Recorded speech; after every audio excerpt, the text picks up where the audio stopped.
She was a young woman trying to make the best of a tough situation. Her back was up against the wall. She felt like she didn't have any other choices. She's going to do whatever it takes to survive. Until she suddenly disappears. There's nothing, no contact, no communication of any sort. Police were slow to move on it. But her loved ones refused to let her case fade into the background. Them sisters came out fighting. Their family is putting out flyers trying to rally support. We were calling out the media for ignoring a missing black woman and law enforcement for not treating this case as a priority.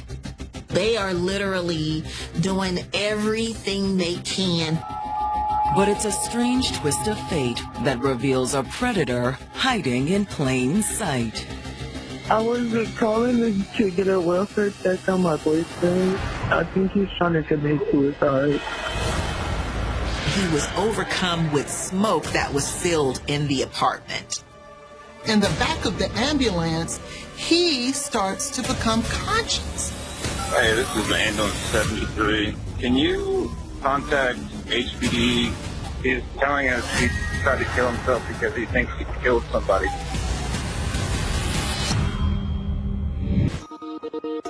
February 9th, 2022. It's Wednesday morning in Houston, Texas, America's fourth largest city, and also one of its most diverse. Houston is a very minority-driven city. Some call it the United Nations of Houston. It is a city where all different nationalities come to succeed, to flourish, and to raise families. But in this sprawl of almost 8 million, it's sometimes easy to get lost. And this morning, one local woman is concerned for her 18-year-old cousin, Sarah Goodwin. Sarah's cousin contacted the police because she hadn't heard from her. This lack of communication is causing the cousin extreme concern. When did you last speak to her? Sunday. It's been 3 days. Sarah's cousin is able to say the last time I spoke to her, she was getting in a car with this man. Since that time, she had no contact with Sarah, which was not like her. But what's really worrying her cousin is something she doesn't share with police. The cousin knew why Sarah was getting into someone's car that Sunday. You know, she had a date. We'll just say that. Sarah was a sex worker.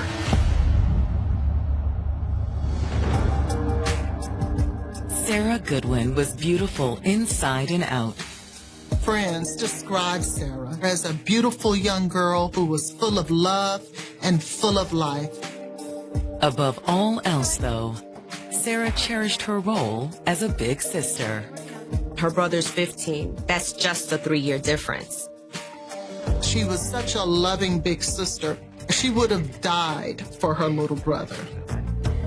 And still a teen herself, Sarah was essentially raising him. They had somewhat of a complicated family history, a complicated home life. To be that young and have that much responsibility on you, it's got to be really tough. You're still trying to figure out who you are, and you are responsible for another human being. Even with the odds stacked against her, Sarah was determined. She was so young. She didn't have much experience. She hadn't even been to college yet. What jobs are available for a person with limited life skills or work skills? People, especially black folks, we are survivors. And we're going to do whatever it takes to survive and make it to the next day. To have that kind of responsibility as an 18-year-old, what do? Your back is up against the wall, and so the easiest thing to do for money is to sell your body or to sell drugs to keep a roof above your head and food on the table.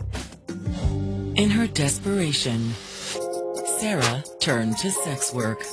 It's kind of like, if I do this, I can get $300, $400, $500 a day. So now I'm providing myself with a home, food and clothing, and trying to have some type of livable situation so I'm not homeless on the street. And in the age of the internet, sex work isn't what it used to be. People can advertise themselves, set up pages, post their pictures, post their videos, set up dates, and they can remain anonymous behind the internet until they've screened that person. She was advertising $500 hotel dates online. But Sarah didn't just use the internet. She also pursued more old-school methods, working a stretch of Houston's Bissonnette Street, known as the Track. The Track is the area in southwest Houston between Highway 69 and the Sam Houston Tollway. It is where prostitutes go and they pick up their johns. If you want sex from a sex worker, you go to this area, you drive up and down the street. There are places where you can pull off and you can talk, make arrangements with people, hotels nearby, and the police just don't have enough manpower to patrol that area. Now, Sarah has disappeared, and her cousin has called the police to report her missing. She texted her and she received no messages back from Sarah. And she's convinced that something is wrong. Well, I have this app on my phone that shows me where she is. As sex worker, it is very important that you're sharing your location if you're going out and you're meeting total strangers. And that's one thing I will give this generation of young people coming up. They are very safety oriented when it comes to tracking each other.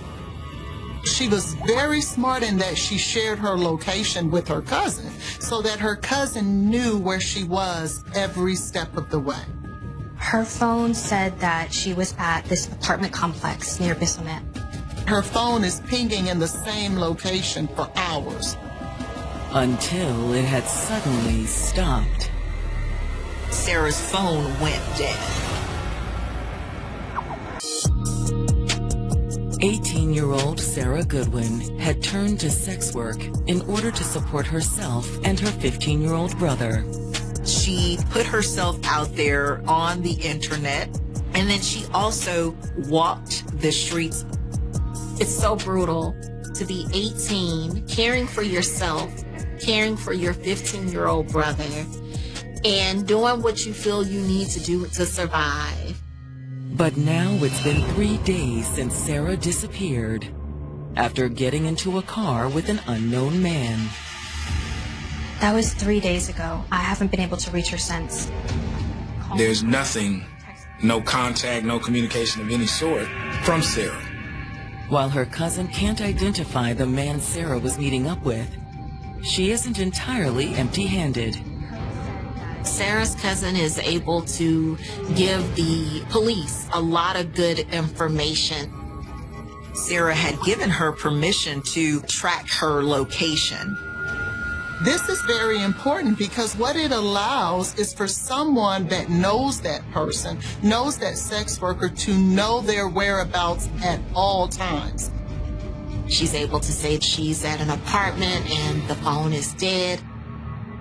According to the location app, Sarah was a few blocks north of Bissonnette Street when her phone died.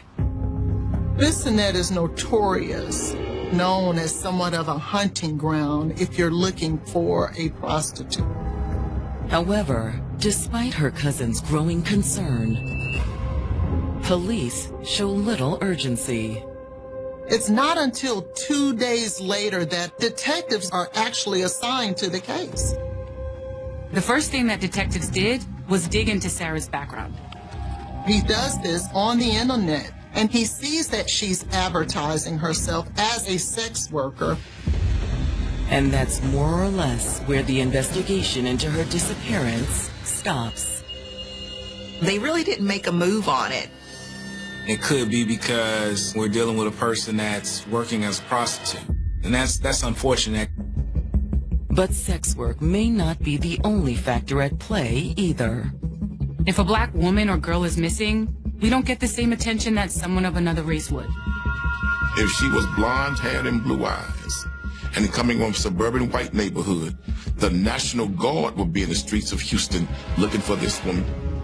It's a national epidemic where black women who have gone missing don't get reported about as much. But Sarah's friends and family refused to let her become another statistic. They took it upon themselves out of frustration. Like, if you guys aren't going to do anything, we're going to do it ourselves. Her loved ones start by heading to the apartment complex where Sarah's phone last pinged. Sarah's friends and family are desperately looking for her, canvassing the very apartment complex where Sarah's phone was last pinging, knocking on doors, questioning people with Sarah's picture. It's a large complex with nearly 400 units, so it's a daunting task. But it speaks to the love people had for Sarah and the urgency that they had to find someone that they cared about so deeply. However, their search of the complex fails to produce any leads. So they head a few blocks south to the track. That's where Sarah was last before she disappeared. They're talking to business owners, trying to find out if they had any cameras that could perhaps have caught Sarah getting into a vehicle on the day she came up missing. They luck up and do find one business that does have surveillance cameras, and they ask to see it, and thankfully the owners of that business allow for them to see it. And their luck holds when they review the footage. The cameras revealed Sarah getting into a compact SUV. The unfortunate thing is they couldn't see the license plate, but they could see the make and model. And Sarah's loved ones know exactly who to ask about the vehicle.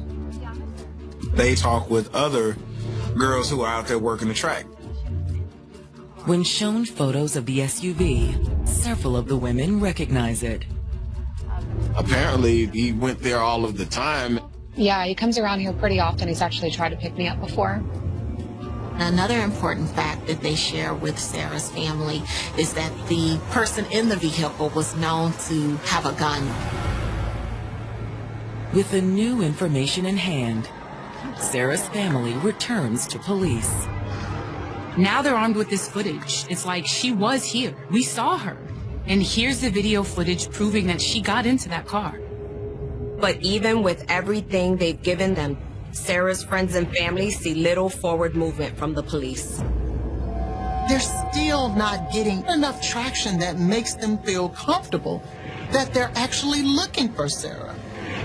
It made no damn sense to have the leads that you had, but yet you did nothing about it. In their frustration, Sarah's friends and family reach out to a Houston activist named Quanell X.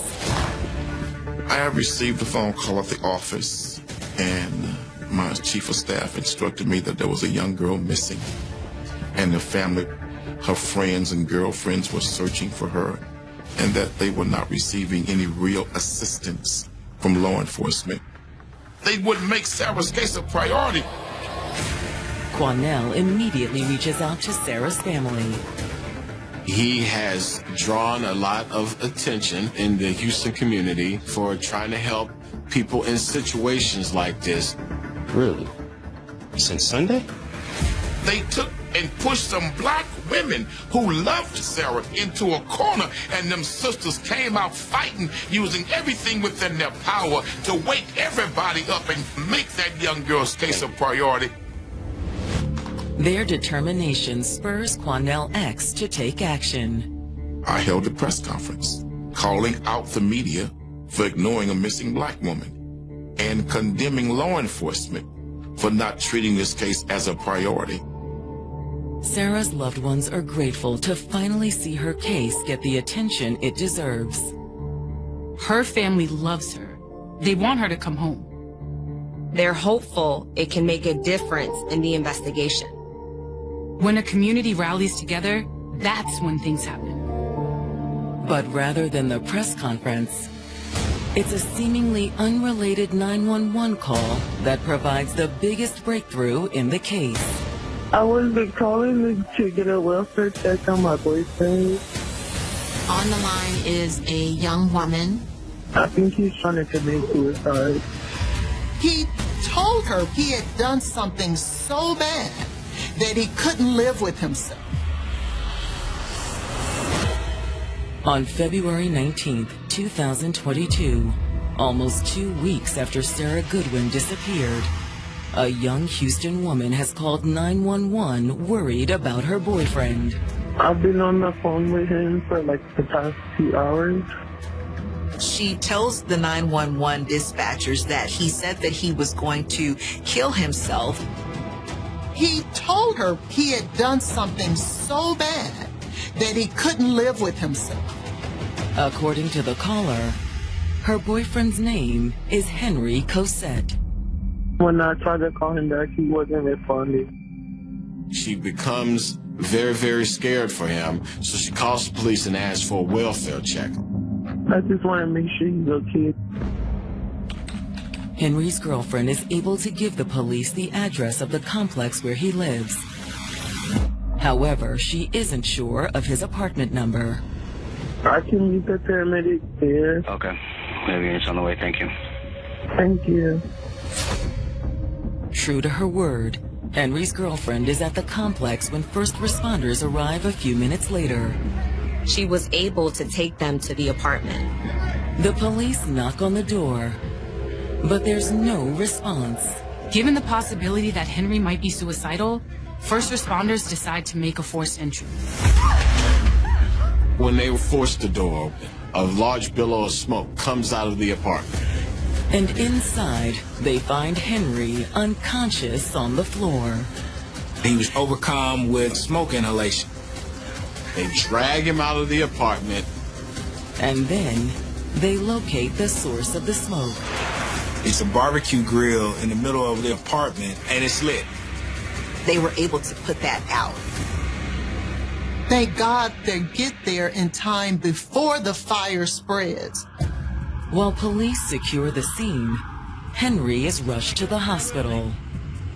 While they're en route, he regains consciousness. He begins to tell them that he tried to kill himself because he may have killed someone. I think I killed him. He, in fact, believes that he killed a prostitute as they were riding in his car. He said he stabbed her in self-defense and pushed her out of the car. And he wasn't sure she was alive or not. The EMT isn't sure what to make of his story. They just pulled him from a fire. They think maybe he's a little bit delusional. Maybe what he's talking about actually didn't happen. But the EMT does report what they've heard to the Houston police. This is ambulance 73. Hey, can you contact HPD and have them respond to Herman in the medical center? Our patient had a suicide attempt. He's telling us he tried to kill himself because he thinks he killed somebody 2 weeks ago. An officer from the Houston Police Department responds to the hospital and meets with the EMT. He reports to the officer what Henry said, that he had stabbed a prostitute somewhere around February 6th. He told him that he picked up this woman. She was thin, she was black, she was approximately 19 years old. But when the police run a record search, they're unable to find any reports of a homicide or even an assault that fits Henry's story. Maybe this stabbing that Henry talked about wasn't as serious as what he described. And if it wasn't serious, maybe the sex worker hadn't reported it. Sex workers are often very reluctant to reach out to the police for help, as well as going to the hospital. A lot of times they just endure it because, well, they could get arrested. But before they close the file, the police will still need to talk to Henry. He's still in the hospital recovering from smoke inhalation. And his story has started to change. Now he tells him the incident occurred in his home. Making sense of Henry's shifting stories isn't easy. Are either of these stories true? Or was Henry just mentally ill? They're trying to figure out exactly what is going on with him. Regardless, the officer does notify the department's investigative unit. He sends out an email that goes out to the division. And the next morning, it's seen by the detectives assigned to Sarah Goodwin's case. And they started connecting the dots. Henry claimed his attack on a prostitute occurred on February 6th, which was the same day that Sarah went missing. And that's not the only similarity. Henry's apartment complex is the same one where Sarah's cell phone last pinged. And the vehicle he owns is the same model that was seen in the video of Sarah getting in the car. It's too much of a coincidence. The sex worker he killed could be Sarah Goodwin.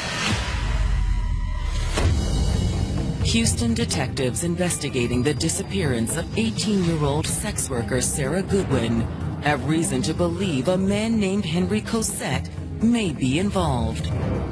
Taken to the hospital for a suicide attempt, Henry tells police that he believes he killed a prostitute on February 6th. That's the same day Sarah disappeared. Where Sarah's phone was pinged is also where Henry lives.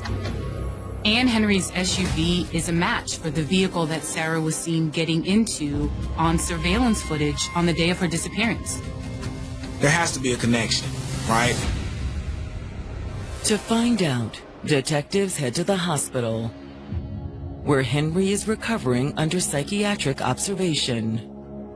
Oftentimes, after stabilizing a patient, there actually is an additional evaluation that needs to take place to make sure that that patient does not try to harm themselves or anyone else. In the room with Henry, the detectives read him his rights and ask if he wants to talk. He agrees, and they started asking him more detailed questions about what really happened on that day. When you were brought in, you talked about a girl coming to your apartment and something happened. Can you tell me what happened? Yes. Henry admits he'd picked up a young woman on Bissonnette Street, but he claims it was his first time soliciting a prostitute. I didn't know how it works, actually. And she told me a price. It was pretty much just a very smooth interaction at first. But Henry says that after taking her back to his apartment, things took a turn. He became frustrated because while she was there, she wasn't talking to him. She was just on the phone, so he got mad. I told her, you're gonna take my money and pretty much just sit there. Hello, I'm talking to you. He said when she ignored him, he decided to call the whole thing off. He asked for his money back. According to Henry, that's when the trouble really started. She said no, you don't do that. Rather than let it go, Henry had tried to haggle. Told her to give me half of the money at least, because that was a lot of money and nothing happened. But Henry says that the woman not only refused to give him a refund, she'd headed for the door. Hey, wait. I didn't make a big deal out of it. The only thing I did was she was trying to get out, and I grabbed her by her back just right here. One more time, I was like, can you give my money back one more time? She said no, and she pushed me. And that's when Henry claims the situation escalated. She beat me out with a knife. According to Henry, she had then asked for all his money. I was like, no, I don't have any money, just take the money and give me. That's the end of it. But he says that the woman had refused to back down. She was coming at me. He said he was afraid for his life. I was trying to do my best to get started. Felt like I needed to do something with the money I have. Let's go. So Henry says he took action. I pushed her. She tripped and she fell. But Henry said she got right back up. She still has a knife in her hand, and she is still acting aggressively. So he said he had no choice but to try and stop her. That's when I hold her by her neck. I pretty much put pressure here so she don't move. Until finally, according to Henry, the woman had stopped struggling. She wasn't reacting. She wasn't doing any movement or anything. I tried to wake her up. But that's not where I realized I actually just killed her. Henry claims he thought about calling 911, but couldn't bring himself to do it. He had a panic attack. It's not me. It doesn't portray me. There was an accident. It was self-defense. At this point, detectives are convinced that Henry had really killed somebody. But was it Sarah? Can I show you some pictures and you tell me whether or not this is the person, okay? But was her death really self-defense as he claimed? Did she ever stab you? No, it was just a minor cut. Because that was, it happened 2 weeks ago, so it's burning there. Henry's lack of injuries isn't the only thing about his story that seems off to the detectives. She was 100 pounds and 5'6". He was 180 pounds and 6 feet. For him to say that they were in a struggle and he was fighting for his life just doesn't add up. But it's what Henry says next that really causes his story to fall apart. How did you hide the body? I had to cut it. He dismembered Sarah's body. Not only has Henry Cosette confessed to killing Sarah Goodwin, he's also just admitted to dismembering the 18-year-old's body. He was thinking, I can't just take the body out because someone will see me. It's an apartment. It's very, very obvious if you carry someone. So he drags her into the restroom. He places her in the bathtub and he begins to cut her up. I just want to reduce the size and stuff like that. The best thing that Henry could think of is to dismember her body into several different parts. Next, he put Sarah's remains in garbage bags. How many bags did you use? Then, he took the bags downstairs. I carried her one by one, up and down, putting the car. Now it looks like you're just taking your trash out. Did you put her in the back of the trunk, or where'd you put her? With Sarah's body loaded into his car, Henry drove around the city in search of a spot to dispose of her. I was looking for a place to hide her. I was driving to a quiet place, a crowded. He finds an area near the Sam Houston Tollway. It's a very big highway interchange with high, tall grass. And that's where he threw the bags. You carry the bags very far from the road or very close to the road? It's very close. And they're black bags? What happened to the knife she had? I threw the knife right when I threw the patio. Then, after it was all over, Henry had gone home and tried to forget the whole thing. I thought it was still a dream. I wasn't sure if this really happened. But the reality of what he'd done would soon become impossible to ignore. The next day, there were a pimp or something that was trying to look for someone. They showed him a picture of the person he had killed. They asked him, had he seen her? And he said no. Over the next week and a half, Henry says his guilt had become overwhelming. I was feeling so bad for it. Seeing the family out there, just playing games inside of his head. And Henry says that's the reason he tried to kill himself. He shares how he wanted to suffocate, so he pulled in a grill and he set it on fire. It might have worked if his girlfriend hadn't called. I think she's the one who called, so that's the wrong one. But did she know more about Sarah's death than she had told the police? You talked to her about this? Henry said that she had nothing to do with this. This was all him. Henry never discloses to her what it is that he has done. With that, the detectives have no further questions. I'm going to go talk to the district attorney's office. Okay? But you've been cooperative, told us everything. Even though he had just confessed to murder, they don't take him into custody just yet. For the moment, he is still on psychiatric hold at the hospital. In the meantime, the detectives get a warrant to search Henry's apartment.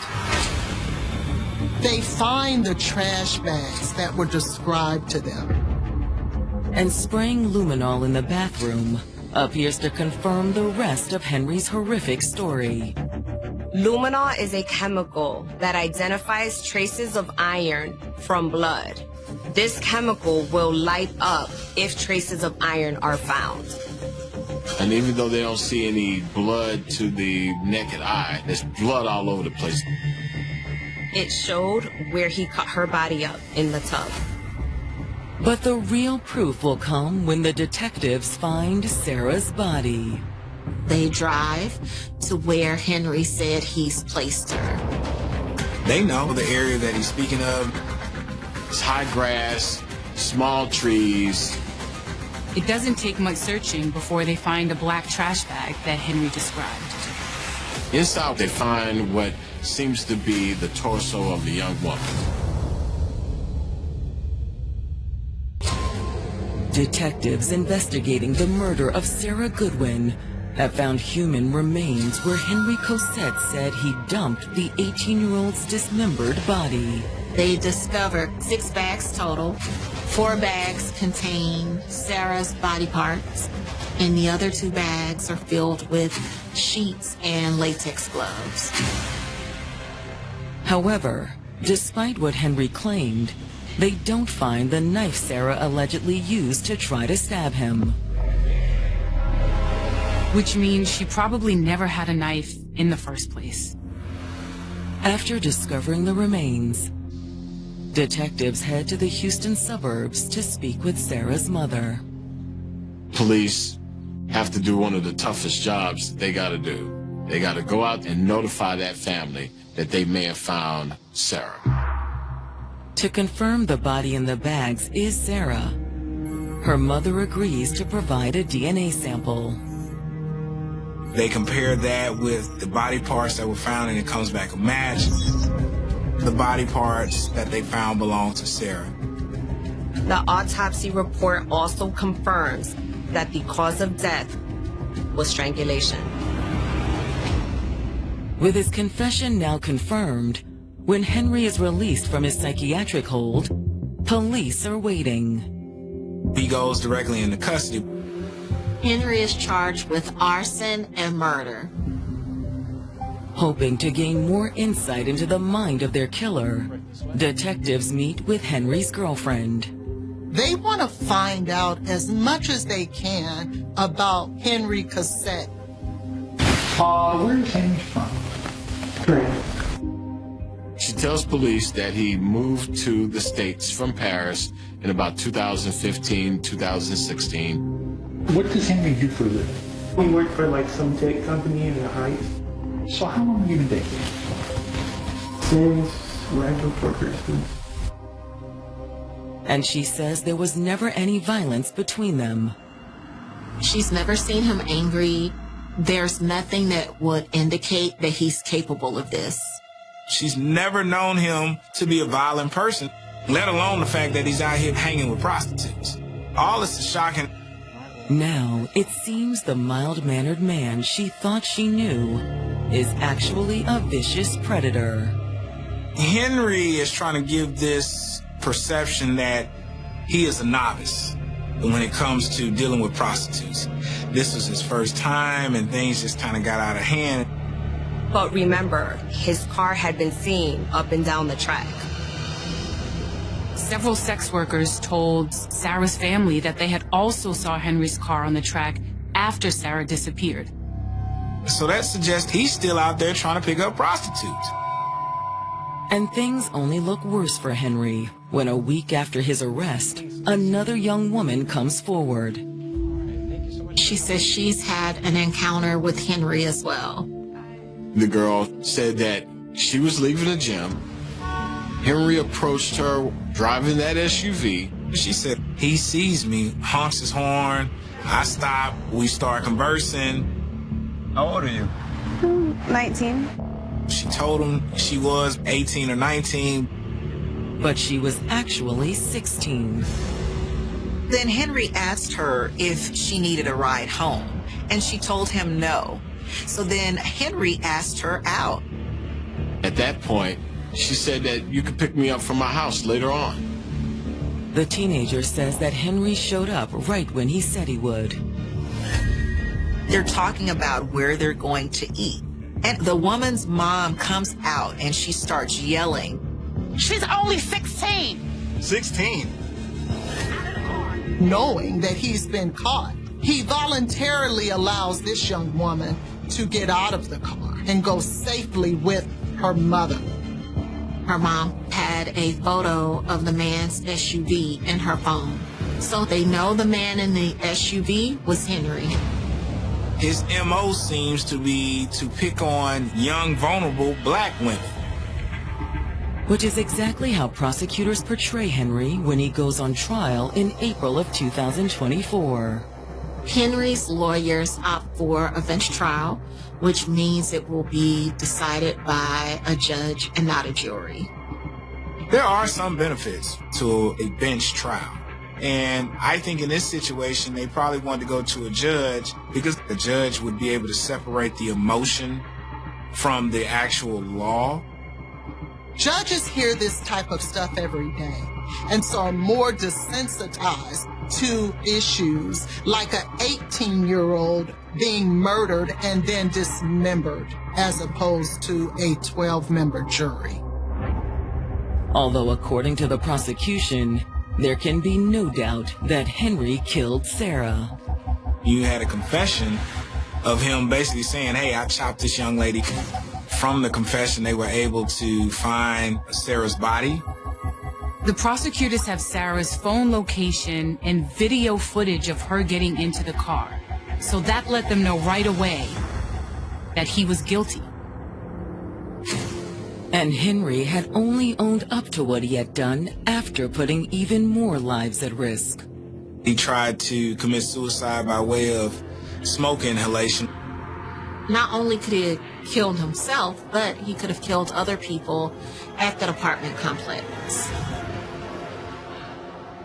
When it's the defense's turn, they stick to Henry's claim of self-defense. The lawyers and Henry maintained that this was an issue of self-defense and that Sarah pulled a knife on Henry first. But when the judge makes his decision, it's clear he doesn't believe Henry's story. He finds Henry guilty of murder. He's sentenced to 45 years in prison. But Henry could be out on parole in half that time. It just goes to show the value that it seems that the justice system places on life.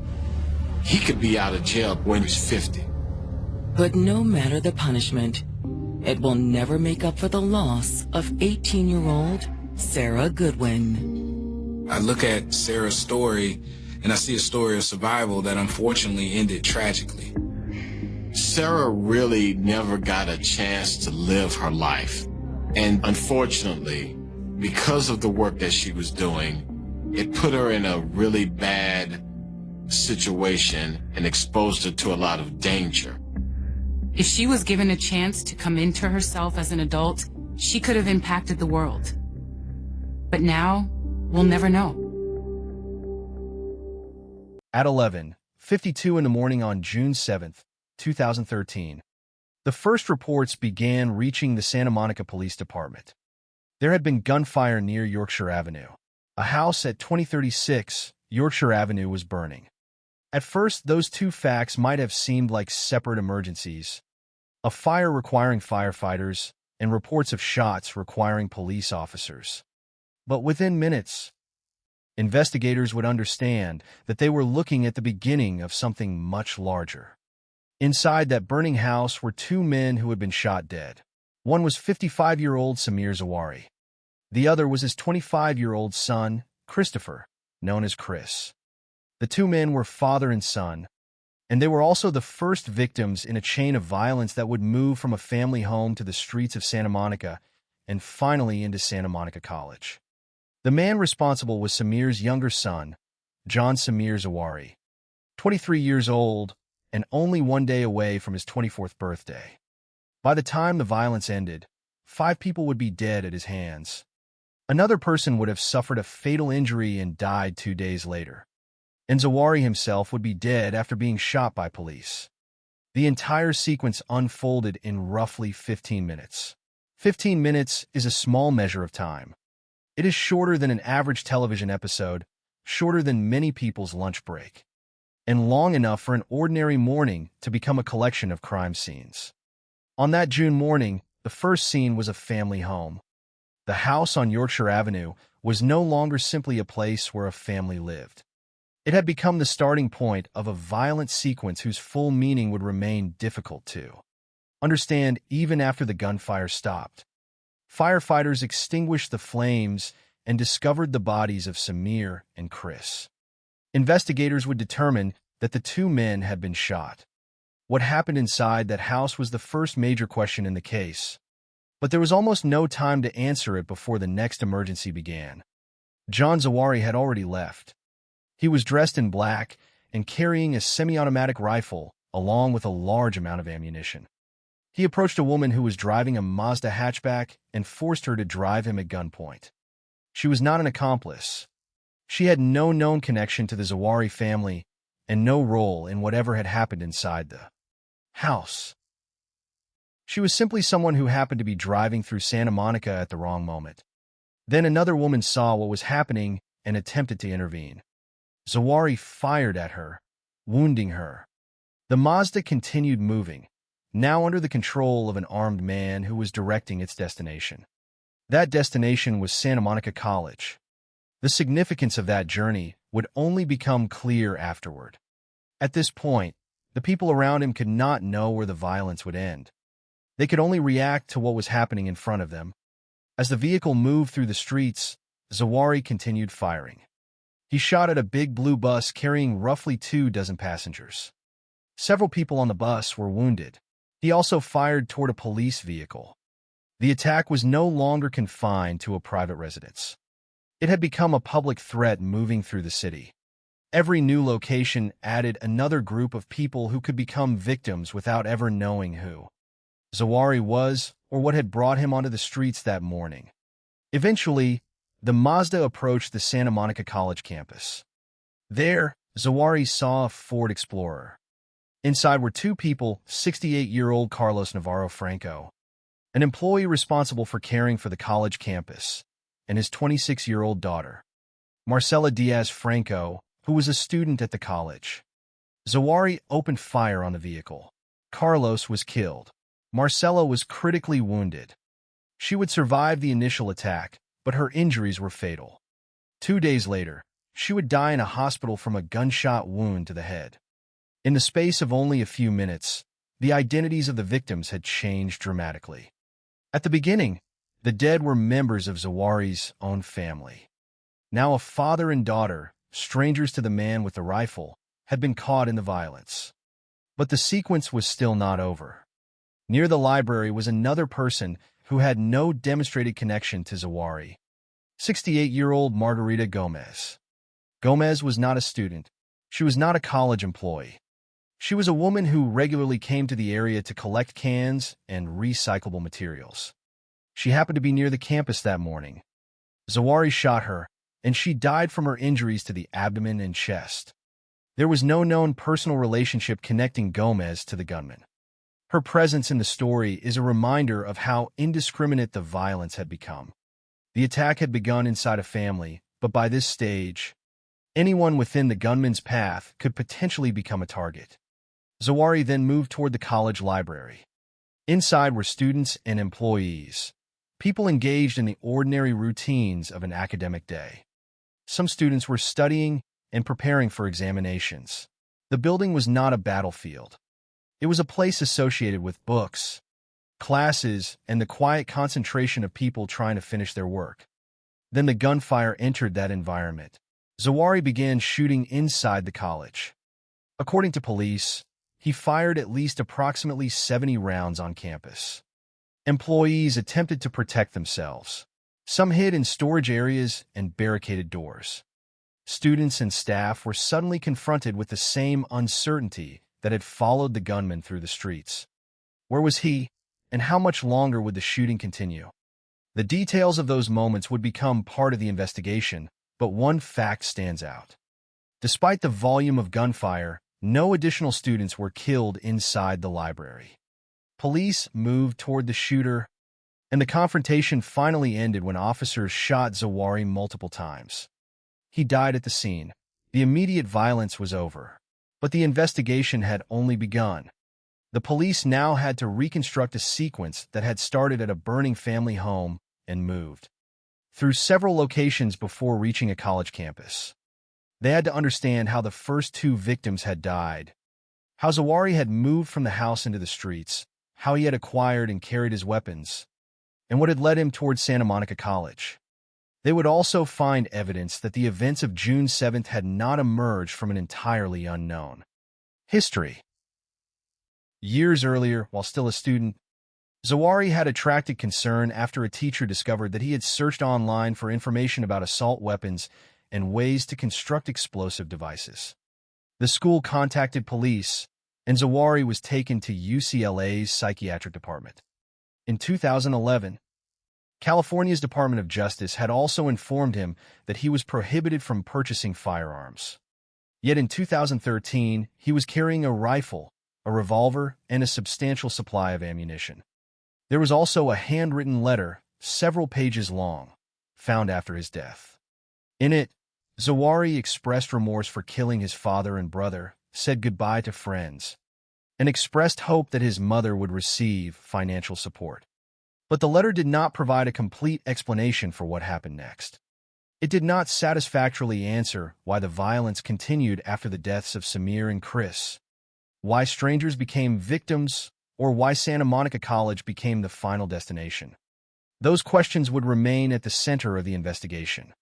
And perhaps that is where this story truly begins, not with the question of who pulled the trigger. That question was answered within minutes.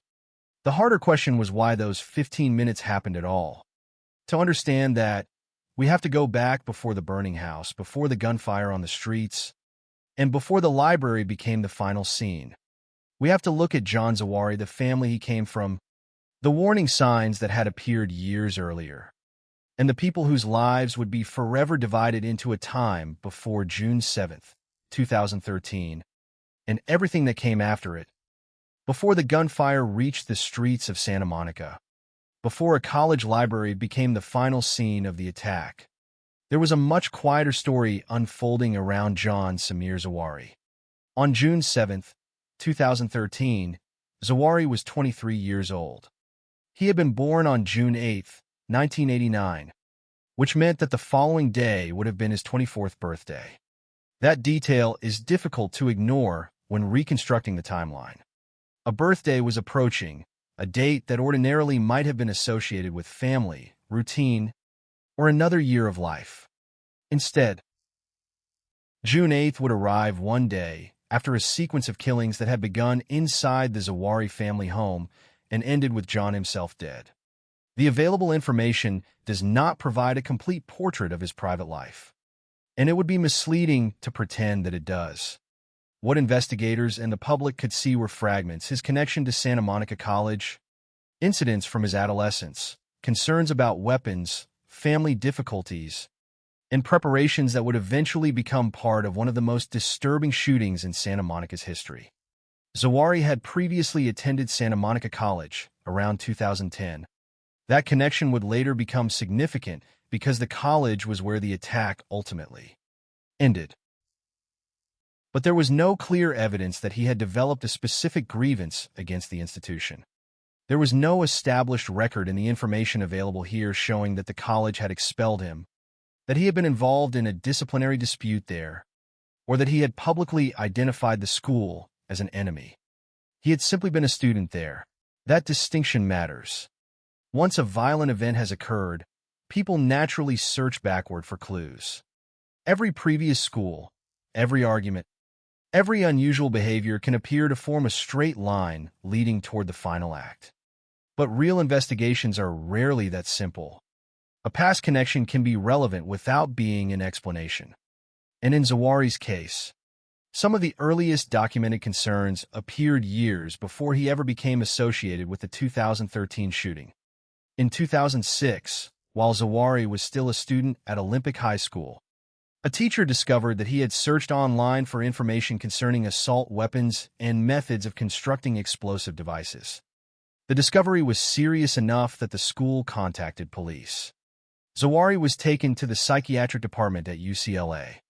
Because he was a juvenile at the time, many details surrounding the incident were not publicly available. What is important is not to turn that episode into a diagnosis of what would happen 7 years later. The 2006 incident did not prove that Zawahiri would eventually commit murder. It did, however, establish that concerns about weapons and potentially dangerous material had existed long before the events of June 7, 2013. Police had encountered his name before. Authorities had been made aware of his behavior when he was still a teenager. Yet the meaning of those earlier events could only be understood retrospectively, after the shooting had already happened. 7 years can change a person's circumstances, relationships, and behavior. A warning sign is not the same thing as a prediction. That distinction would become important when investigators attempted to understand what had happened. There were also difficulties within the family. Some accounts pointed toward tension surrounding the divorce of Zawahiri's parents. Those circumstances form part of the background, but they should not be mistaken for a proven motive. The available evidence does not establish that a family dispute, by itself, explains why Zawahiri killed his father and brother or why he subsequently attacked strangers. What is known is that the first 2 people killed on June 7th were not strangers at all. They were the 2 men inside the family home, Samir Zawahiri, 55, and Christopher Chris Zawahiri, 25. Samir was John's father. Chris was his older brother. Their deaths transformed the case immediately. Before the attack, they were simply 2 members of the same family. Afterward, they became the first names in a list that would include people with no apparent connection to John Zawahiri whatsoever. That transition is one of the most difficult elements of the case to explain. A crime committed entirely within a family can sometimes be placed within the context of a known personal conflict. But what happens when the violence moves outward? What happens when a person leaves his own home, takes a weapon into the streets, forces a stranger to drive him, shoots at a public bus, fires toward a police vehicle, and then continues toward a college campus? The evidence tells us that this is what happened. It does not give us a complete answer for why. That uncertainty becomes more important when considering how extensively Zawahiri had prepared. Investigators later determined that he possessed an AR-15 style rifle assembled from legally purchased components. He also had a .44 revolver and a large quantity of ammunition. Reports indicated that he may have prepared approximately 1,300 rounds. Investigators also discovered replica weapons and homemade firearms at his residence. These details suggest preparation rather than a completely spontaneous act. But even preparation does not automatically reveal motive. A person can prepare for violence without leaving behind a simple explanation of whom they intend to hurt or why. Another important piece of the investigation involved firearms eligibility. In October 2011, the California Department of Justice had informed Zawahiri that he was not eligible to purchase firearms. Yet by June 2013, he had access to multiple weapons and a substantial supply of ammunition. How he obtained those weapons became an important part of the investigation. What can be said with certainty is that the warning from 2011 existed, and the weapons were present 2 years later. Between those two facts lies a gap that the investigation had to examine. Then there was the letter. After Zawahiri was killed by police, investigators found a lengthy handwritten letter on him. It offered fragments of explanation, but not a complete one. In the letter, he expressed remorse for killing his father and brother. He said goodbye to friends and expressed hope that his mother would receive financial support. Those words are significant because they show that Zawahiri had contemplated the consequences of his actions, at least in some form. Yet the letter did not resolve the central question. If he felt remorse about killing Samir and Chris, why had he continued? Why had he forced a stranger to drive him? Why had he fired at people on the street?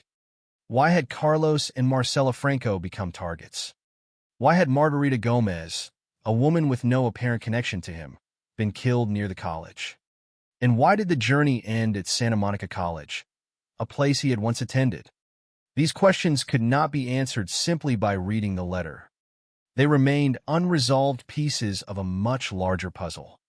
Perhaps the most important thing to remember about John Zawahiri before June 7th is that the available record does not present a single moment when everything suddenly became inevitable. Instead, it presents scattered warning signs and circumstances. A troubling incident at school in 2006, police involvement while he was a juvenile, a previous connection to Santa Monica College, family difficulties, restrictions concerning firearms access to weapons, and eventually a level of preparation that would allow him to carry out a violent attack. None of those facts alone explains the murders. Together, they form the background investigators were forced to examine after the shooting. But backgrounds are not answers. The answers, if they existed, would have to be found in the sequence of June 7th itself. And that sequence began at a house on Yorkshire Avenue, where two members of John Zawahiri's own family were about to become the first victims of a 15-minute journey through Santa Monica. At approximately 11:52 in the morning on June 7th, 2013, the first emergency calls began to reach the Santa Monica Police Department. There had been gunfire near Yorkshire Avenue, and a house at 2036 Yorkshire Avenue was burning. In the first moments, the people responding to the emergency could not yet see the entire picture. There was a fire. There were reports of shots. Somewhere nearby, a gunman was still moving. But inside that burning house was the beginning of the answer. When firefighters brought the flames under control and entered the residence, they discovered two men who had been shot to death. They were Samir Zawahiri, 55 years old, and his son, Christopher Chris Zawahiri, 25. They were John's father and older brother. The discovery transformed what might initially have appeared to be a fire or an isolated shooting into something much more serious. The two men had not simply died in an accident involving the fire. They had been victims of gunfire. Investigators would determine that the violence had begun inside the family home. The house on Yorkshire Avenue, therefore, became the first major crime scene in a sequence that would soon extend far beyond its walls. The presence of fire was significant, but the available evidence does not establish every detail of what Zawahiri intended when the house was set ablaze. What investigators could establish was that John Zawahiri had killed his father and brother and then left the residence. The fire remained part of the crime scene, while the person responsible was already moving through Santa Monica. For investigators, the immediate challenge was no longer simply to understand what had happened inside the house. They had to determine where the gunman had gone and whether he was preparing to strike again. The answer would come quickly. Zawahiri was seen outside the home dressed in black and carrying a semi-automatic rifle. He also had a large amount of ammunition with him. The weapon and ammunition meant that the danger was not contained. It had moved from a private residence into the surrounding streets. What happened next placed an unrelated woman directly in the path of the attack. Zawahiri approached a woman who was driving a Mazda hatchback. He used his weapon to force her to drive him. She was not an accomplice, and there is no indication in the supplied evidence that she had any prior connection to Zawahiri or his family. She was simply a stranger who suddenly found herself under the control of an armed man. Her role in the events was one she never chose. She was compelled to become the driver of the vehicle, while Zawari remained armed. For a short period, the Mazda became a moving extension of the crime scene. The danger was visible to another woman who witnessed what was happening. She attempted to intervene. Zawari fired at her, and she was wounded. That moment demonstrated how rapidly the situation was expanding. The gunman was no longer acting only against people inside his own home. Anyone who tried to interfere could become a victim. The Mazda then continued towards Santa Monica College. At this point, the route itself became part of the unfolding investigation. Every location between Yorkshire Avenue and the college represented another opportunity for violence. The people Zawari encountered had no reason to know who he was, what had happened inside the house, or why he was heading toward the college. They were simply present along the path of an armed man. During the journey, Zawari fired at a big blue bus carrying approximately 24 passengers. Several people aboard the bus were wounded. The bus was a public vehicle, carrying ordinary passengers through Santa Monica. It had nothing to do with the family conflict that had begun the attack. Yet now it had become another target. Zawari also fired toward a police vehicle. That detail added another dimension to the danger. Law enforcement was no longer simply responding to reports from a distance. Officers themselves were being fired upon while attempting to locate and stop the gunman. The sequence was moving rapidly, and the distinction between responding officers and members of the public had become almost meaningless from the perspective of the person holding the rifle. The violence was spreading outward. The family home was the beginning, but the streets had become the next stage. Eventually, the Mazda approached Santa Monica College. The college had a connection to Zawari's past. He had previously attended the institution around 2010. But the available information does not establish that he had a specific grievance against the school. There is no documented motive in the supplied material explaining why he ultimately went there. That uncertainty would become one of the central questions after the attack.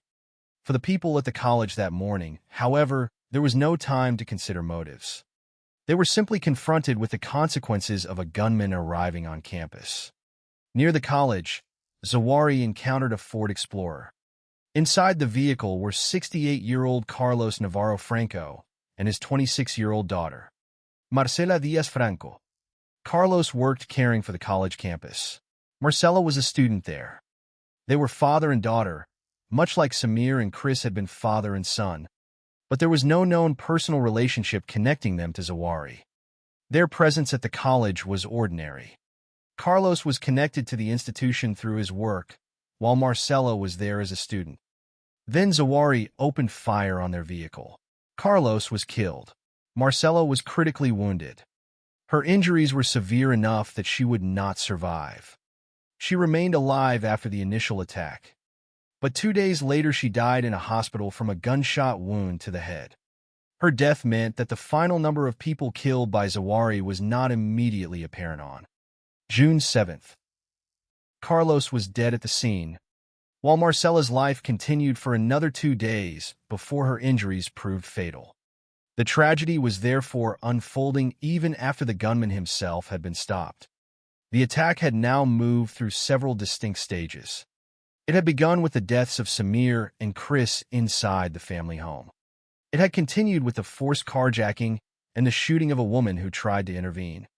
It had expanded onto public streets, where a bus carrying passengers and a police vehicle were fired upon. And now, near Santa Monica College, Carlos and Marcela had been caught in the gunfire. But Zawari was still moving. The next victim would be Margarita Gomez, 68 years old. Gomez was neither a student nor an employee of Santa Monica College. She was a woman who regularly came to the area to collect cans and recyclable materials.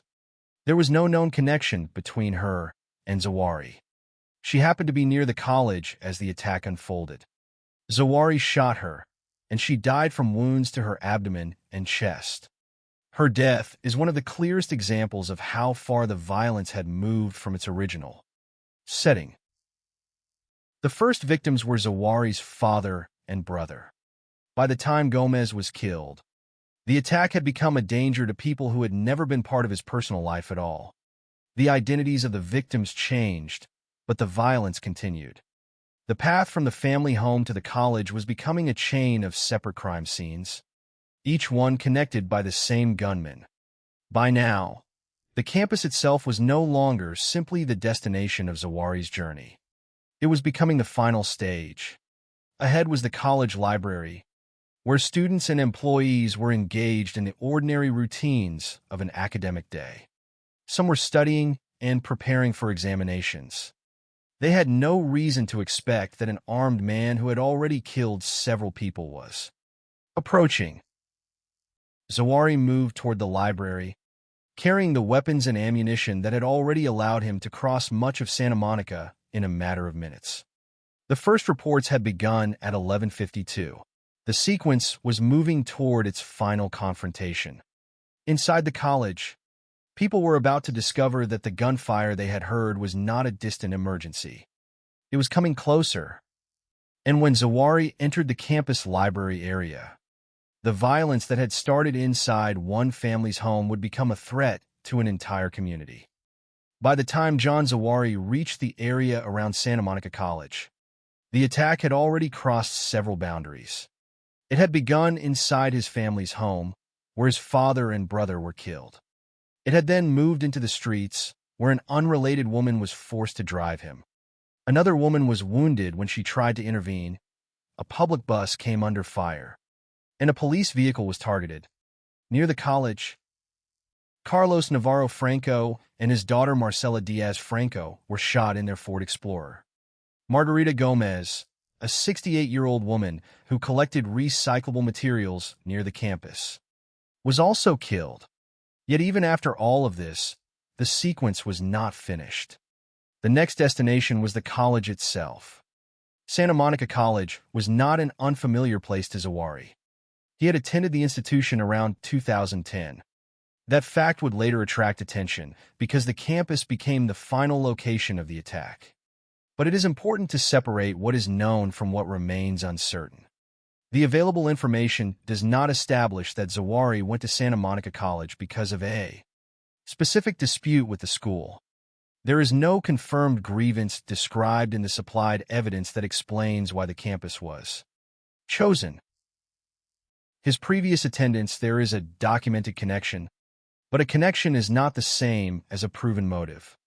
On the morning of June 7th, students and employees were going about an ordinary academic day. The college was a place where people studied, worked, and moved between buildings. Some students were preparing for examinations. The routine nature of the environment makes what happened next especially difficult to comprehend. The attack did not take place in an isolated location where everyone understood they were entering danger. It arrived in a setting where people had every reason to expect an ordinary day. Before Zawahiri reached the library, however, the consequences of his arrival had already begun to spread through the campus. Carlos Navarro Franco had been a college employee, responsible for caring for the grounds and maintaining the environment in which students studied. His daughter Marcela was a student. Their lives intersected with the college in different ways, but both were caught in the same burst of violence. Carlos died from the shooting. Marcela survived the initial attack, but was critically wounded. Her condition would remain fatal, and she would die 2 days later. Her death is important to the timeline because it shows that the attack did not end for everyone. When the gunman was eventually stopped, for the people who knew her, the crisis continued beyond the immediate confrontation. A hospital became another setting connected to the events of June 7th. And the final death toll would only become clear after Marcela's injuries proved fatal. Nearby, Margarita Gomez had also become a victim. Gomez was 68. She was not a student and had no documented connection to the college other than being in the area, where she collected cans and recyclable material. Her presence illustrates the randomness of the danger once Zawahiri had moved into the public space. The available evidence does not suggest that Gomez had been selected because of anything she had done. She was simply there. Zawahri shot her, and she died from wounds to the abdomen and chest. The attack was therefore no longer about a single family or even a particular group. It had become a sequence in which ordinary people were exposed to the actions of someone moving through the city with firearms and a large quantity of ammunition. The route itself had become a record of the violence. The house on Yorkshire Avenue marked the beginning. The Mazda marked the forced movement from one location to another. The big blue bus represented a public space suddenly placed in danger. The police vehicle demonstrated that officers responding to the emergency were also being targeted. The Ford Explorer marked the deaths of Carlos and, eventually, Marcella. Margarita's location added another victim who had no apparent relationship to the gunman. And ahead was the library.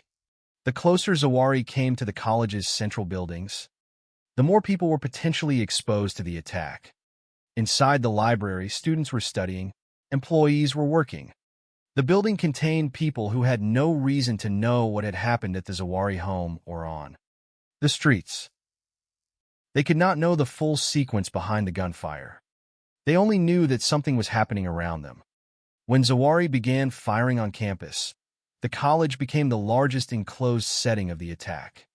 Police later estimated that he fired at least approximately 70 rounds on the campus. The number gives some sense of the intensity of the incident, but the figure alone cannot describe what it meant for the people inside. Employees attempted to protect themselves. Some hid in storage areas and barricaded doors. Students and staff faced an immediate question that could not be answered from inside their rooms. Where was the gunman? In an active shooting, uncertainty becomes its own form of danger. People cannot see the entire building. They cannot know which hallway is safe or where the next shot will come from. In this case, the uncertainty was compounded by everything that had already happened outside. The attacker had demonstrated that he was willing to shoot at strangers. He had already killed people who had no apparent connection to him. He had fired toward a bus and a police vehicle. There was therefore no reason for anyone inside the college to assume that the violence would stop on its own. Yet one of the most striking facts about the campus portion of the attack is that, despite the number of rounds fired, no additional students were killed inside the library. That does not make the incident less serious. It means that the danger was present, the shooting occurred, and people inside the building were forced to respond to a life-threatening situation. But the sequence did not produce another student death there. Police moved toward the source of the gunfire. The response became a direct confrontation between officers and the gunman. The exact location and circumstances of every movement inside the library are part of the investigation, but the supplied facts establish the outcome clearly. Zawahri was shot multiple times by police and died at the scene. The man who had left the burning house less than an hour earlier would not leave the college alive. His death ended the immediate threat, but it did not end the consequences. 5 people had been killed in the attack, while Marcela Franco remained critically injured and would die 2 days later. The campus had become a crime scene. The streets leading to it had also become crime scenes. The family home remained the place where the entire sequence began. Investigators now had to reconstruct the order of events, determine how Zawahri had acquired his weapons, examine what he had left behind, and attempt to understand why the violence had unfolded in such a short period of time. The answer would not be found in a single location. It would have to be assembled from the separate pieces of the morning. There was the house and the fire. There were the 2 bodies inside. There was the woman forced to drive. There was the woman wounded while trying to intervene. There were passengers on a bus who came under fire. There was a police vehicle targeted during the journey. There were Carlos and Marcella in the Ford Explorer. There was Margarita Gomez near the college. There were the 70 or more rounds fired on campus. And finally, there was the confrontation that left Zawahri dead. In approximately 15 minutes, the geography of the crime had expanded dramatically. What began as violence within one family had become a public attack involving strangers. A college community and responding police officers. But as investigators began working through the aftermath, another question became increasingly important. Was this simply a sudden eruption of violence? Or had John Zawahiri been preparing for something long before the first emergency call at 11:52 that morning? The weapons, the ammunition, and the history investigators would uncover suggested that the answer would not be simple. Once John Zawahiri was dead, the immediate danger in Santa Monica had ended, but for investigators, the most difficult phase was beginning. A shooting that had lasted only about 15 minutes had left behind several connected crime scenes. 5 people dead at Zawahiri's hands. Marcela Franco critically wounded and ultimately dying 2 days later. And a gunman who could no longer be questioned. There would be no interrogation room in which detectives could ask Zawahiri what he had intended. There would be no courtroom in which prosecutors could present his explanation and challenge it. Whatever answers existed would have to be reconstructed from the evidence he left behind. The first challenge was establishing the sequence. Investigators had to connect the burning house on Yorkshire Avenue to the gunfire that followed. Then connect that violence to the Mazda hatchback, the shooting of a woman who tried to intervene, the attack on a big blue bus, the shooting toward a police vehicle, the Ford Explorer carrying Carlos and Marcela Franco, the killing of Margarita Gomez, and finally the shooting at Santa Monica College. Each location represented a separate piece of the same event. Together, they formed a rapidly moving chain. At the beginning of that chain were Samir Zawahiri and Christopher "Chris" Zawahiri. The 2 men had been found inside the family home after firefighters extinguished the fire. Both had died from gunshot wounds. Investigators determined that John Zawahiri was responsible for their deaths and that the fire had been set afterward. This finding established the first stage of the attack and raised an immediate question.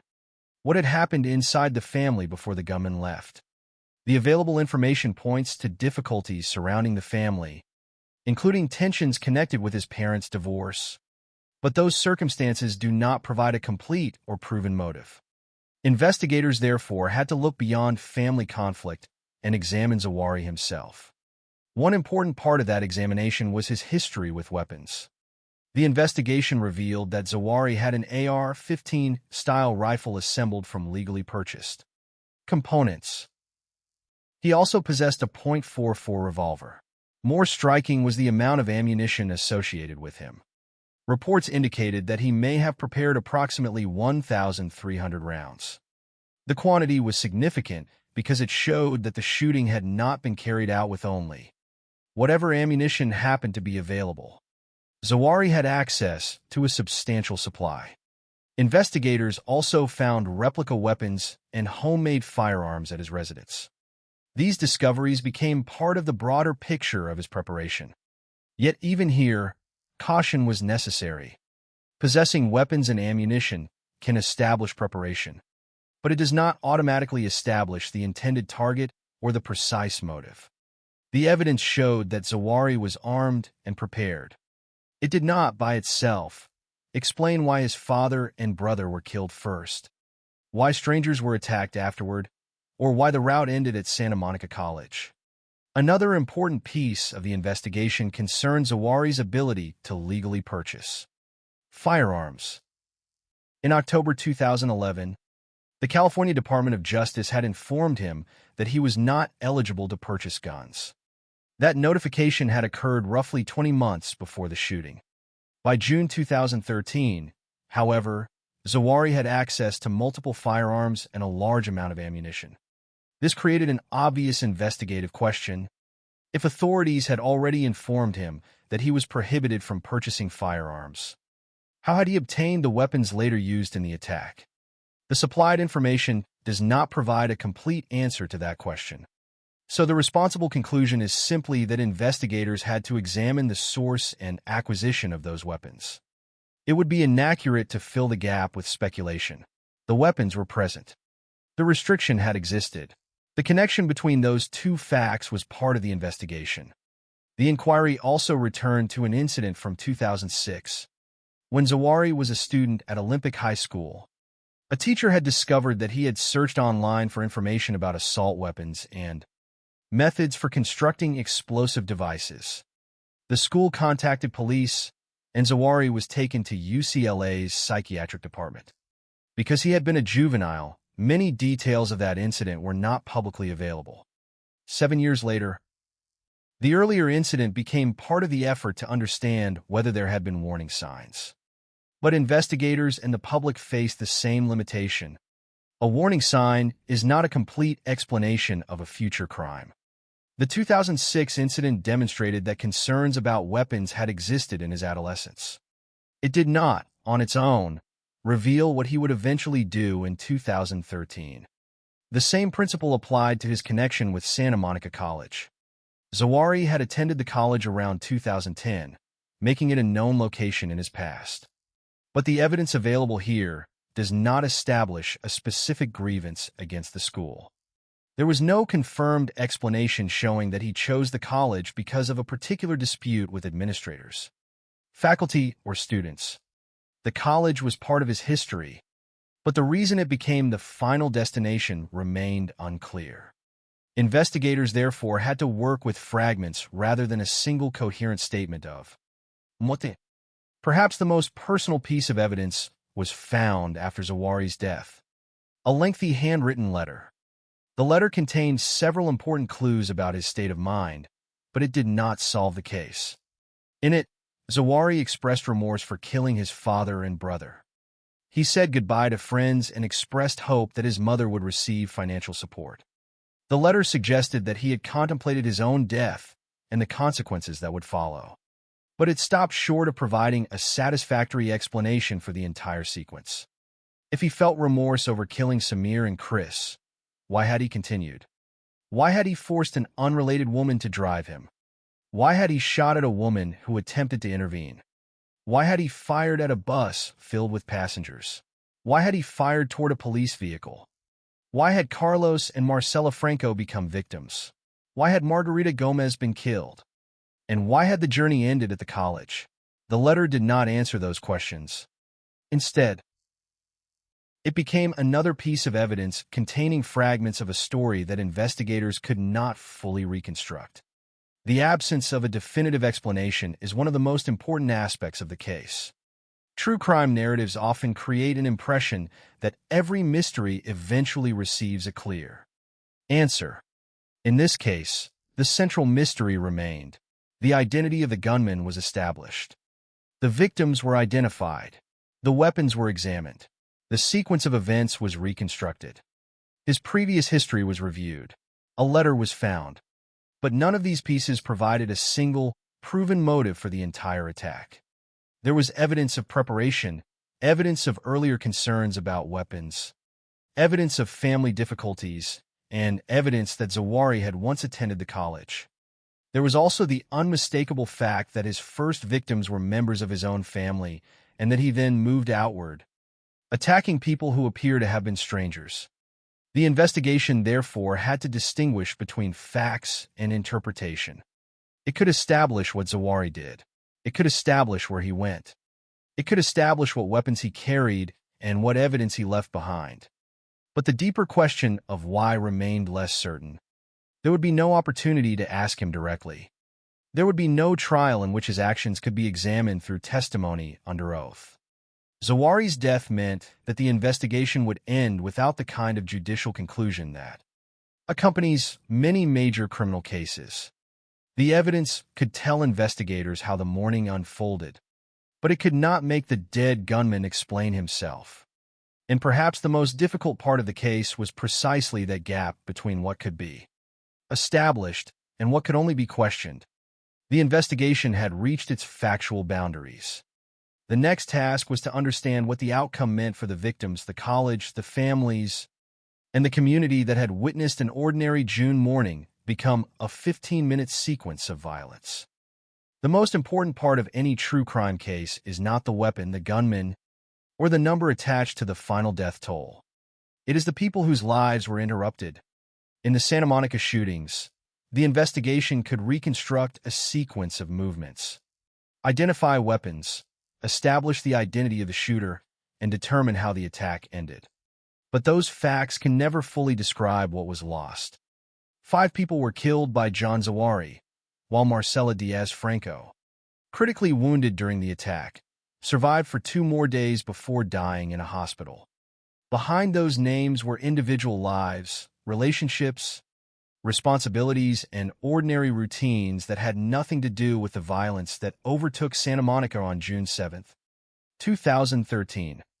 The first 2 victims were Samir Zawahiri and his son, Christopher "Chris" Zawahiri. Samir was 55 years old. Chris was 25. They were the first people killed, and their deaths occurred inside the family home at 2036 Yorkshire Avenue. When firefighters entered the residence after extinguishing the flames, they discovered both men dead from gunshot wounds. Their deaths established the beginning of the sequence. There is something particularly difficult about the fact that the first victims were members of the gunman's own family. The violence did not begin with an unknown person encountered in the street. It began at home. Yet the available evidence does not provide a definitive explanation for what happened between John and the 2 men that morning. Reports referred to family difficulties, including tensions surrounding his parents' divorce. But those circumstances cannot simply be declared the motive. Investigators were left with an important distinction. They knew who had killed Samir and Chris, but the complete reason why remained uncertain. Their deaths were followed almost immediately by a change in the nature of the attack. Zawahiri left the family home carrying firearms and ammunition. He forced an unrelated woman driving a Mazda hatchback to take him towards Santa Monica College. When another woman attempted to intervene, she was shot and wounded. The 2 women represented a new category of victim. They were not members of the family. They were strangers who became involved because they happened to encounter the gunman. The woman forced to drive him was placed in an especially frightening position because she had no control over where the vehicle was going. She was not participating willingly. She was being compelled to move an armed man from one location to another. The second woman, meanwhile, tried to intervene and was wounded for doing so. These moments showed that the violence had already expanded beyond the family before the gunman reached the college. The streets themselves had become part of the danger. Zawahiri fired at a big blue bus carrying approximately 24 passengers. Several passengers were wounded. He also fired toward a police vehicle. These actions increased the number of people exposed to the attack and demonstrated the speed with which the situation was becoming impossible to contain. The next victims were Carlos Navarro Franco and his daughter, Marcela Diaz-Franco. Carlos was 68 years old and worked caring for the Santa Monica College campus. Marcela was 26 and a student there. Their relationship as father and daughter adds another human dimension to the attack. Carlos was connected to the college through his work. Marcela was connected to it through her education. Both were in the same Ford Explorer when Zawahiri opened fire. Carlos died from his wounds. Marcela was critically injured. Her death did not occur immediately. And that distinction matters because it illustrates how the consequences of the shooting extended beyond the 15-minute period in which the gunman was active. Marcela remained alive for 2 days. She was taken to a hospital, but her injuries could not be overcome. She died from a gunshot wound to the head. For her family, the attack did not end when police shot Zawahiri. The person responsible was already dead, but Marcela was still fighting for her life. Her eventual death brought the number of victims killed by Zawahiri to 5. The next victim was Margarita Gomez, also 68 years old. Gomez was not a student. She was not an employee of Santa Monica College. She regularly came to the area to collect cans and recyclable materials. Her connection to the college was simply geographical. She happened to be near the campus while the attack was unfolding. Zawahiri shot her, and she died from wounds to the abdomen and chest. Gomez's death is one of the clearest examples of how the attack had moved away from any identifiable personal relationship. Whatever had begun inside the Zawahiri family was now affecting people who had no known connection to the gunman at all. The 5 victims therefore form a grim progression: a father, a brother, another father, his daughter, and an older woman who happened to be nearby. Their differences mattered. Their common feature was that none of them should have been placed in the path of the violence that morning. At Santa Monica College, the danger reached its largest and most concentrated setting. Zawahiri entered the campus library area and began firing. Police estimated that he fired at least approximately 70 rounds on campus. Students and employees were inside. Some were studying for examinations. Others were working. Employees hid in storage areas and barricaded doors. The college environment, normally associated with education and routine, became a place where people had to protect themselves from an armed attacker. Yet despite the number of rounds fired, no additional students were killed inside the library. Police eventually confronted Zawahiri. Officers shot him multiple times, and he died at the scene. There would be no arrest, no interrogation, and no criminal trial. This fact shaped everything that followed. In many major criminal cases, investigators can eventually confront a suspect with evidence and ask for an explanation. Prosecutors can present witnesses and physical evidence in court. A defendant can testify or remain silent. A judge or jury can reach a legal conclusion. None of that could happen here. Zawahiri was dead before any such process could begin. The investigation, therefore, had to rely entirely on the evidence left behind. That evidence included the firearms, the large supply of ammunition, the weapons discovered at his residence, his history of concern involving weapons as a teenager, the 2011 notification from the California Department of Justice concerning his inability to purchase firearms, his previous attendance at Santa Monica College, and the handwritten letter found after his death. Each fact added something to the picture, but none completed it. The letter was particularly revealing and frustrating. Zawahiri expressed remorse for killing his father and brother. He said goodbye to friends and expressed hope that his mother would receive financial support. But he did not provide a satisfactory explanation for the subsequent attacks. The letter could not answer why strangers had become victims. It could not explain why the bus was fired upon, why a police vehicle was targeted, or why the attack continued toward the college. It did not establish a specific grievance against Santa Monica College. And because Zawahiri died during the confrontation with police, there would be no opportunity to ask him to clarify those questions. That absence of a final explanation is central to understanding the case. There is a temptation after a tragedy to arrange every earlier fact into a neat chain of cause and effect. The 2006 school incident, the family tensions, the firearms restriction, the preparation, the college connection, and the letter can all be placed next to one another. But proximity is not proof. The responsible conclusion is that investigators identified several significant pieces of background and evidence without discovering a single definitive motive that explains the entire sequence. What can be reconstructed with confidence is the progression of the attack itself. It began in the family home, moved into the streets, reached the college, and ended in the library with the gunman dead. What cannot be reconstructed with the same certainty is the inner reasoning that drove that progression. That unanswered question would remain after the crime scenes were cleared. The investigation progressed, and Santa Monica College began the difficult process of returning to normal. For the community, however, normal would never mean quite the same thing again. The buildings could reopen, classes could resume, the library could eventually return to its ordinary purpose. But the names of Samir, Chris, Carlos, Marcella, and Margarita would remain attached to one of the most violent mornings in the college's history. And for those who survived, the 15 minutes of June 7th would become a dividing line. There was the life they knew before the gunfire, and there was everything that came afterward.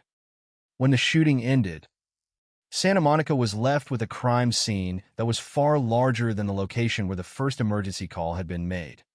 The attack had begun at a family home on Yorkshire Avenue, moved onto public streets, passed through several separate locations, and finally reached Santa Monica College. In approximately 15 minutes, 5 people had been killed by John Zawahiri. Marcela Diaz Franco, had been critically wounded and would die 2 days later. And Zawahri himself had been shot and killed by police. The immediate danger was over, but the consequences were only beginning. For the families of the victims, there could be no simple return to the lives they had known that morning. Samir Zawahri, 55, had been killed inside his own home. His son Christopher Chris Zawahri, 25, had died beside him. Their deaths were the first stage of the violence and also the most difficult part of the case to explain because the evidence available does not provide a complete, proven motive for why John Zawahri killed them. Family tensions, including difficulties associated with his parents' divorce, were part of the background investigators examined, but those circumstances cannot be presented as a definitive explanation. What remained certain was the relationship between the men and the gunmen. They were his father and brother, and they were the first victims. The attack then expanded beyond the family. Carlos Navarro Franco, 68, was killed near the college while sitting in a Ford Explorer with his daughter. Carlos worked caring for the campus, and his daughter, Marcela, was a student there. Marcela survived the initial shooting but remained critically injured.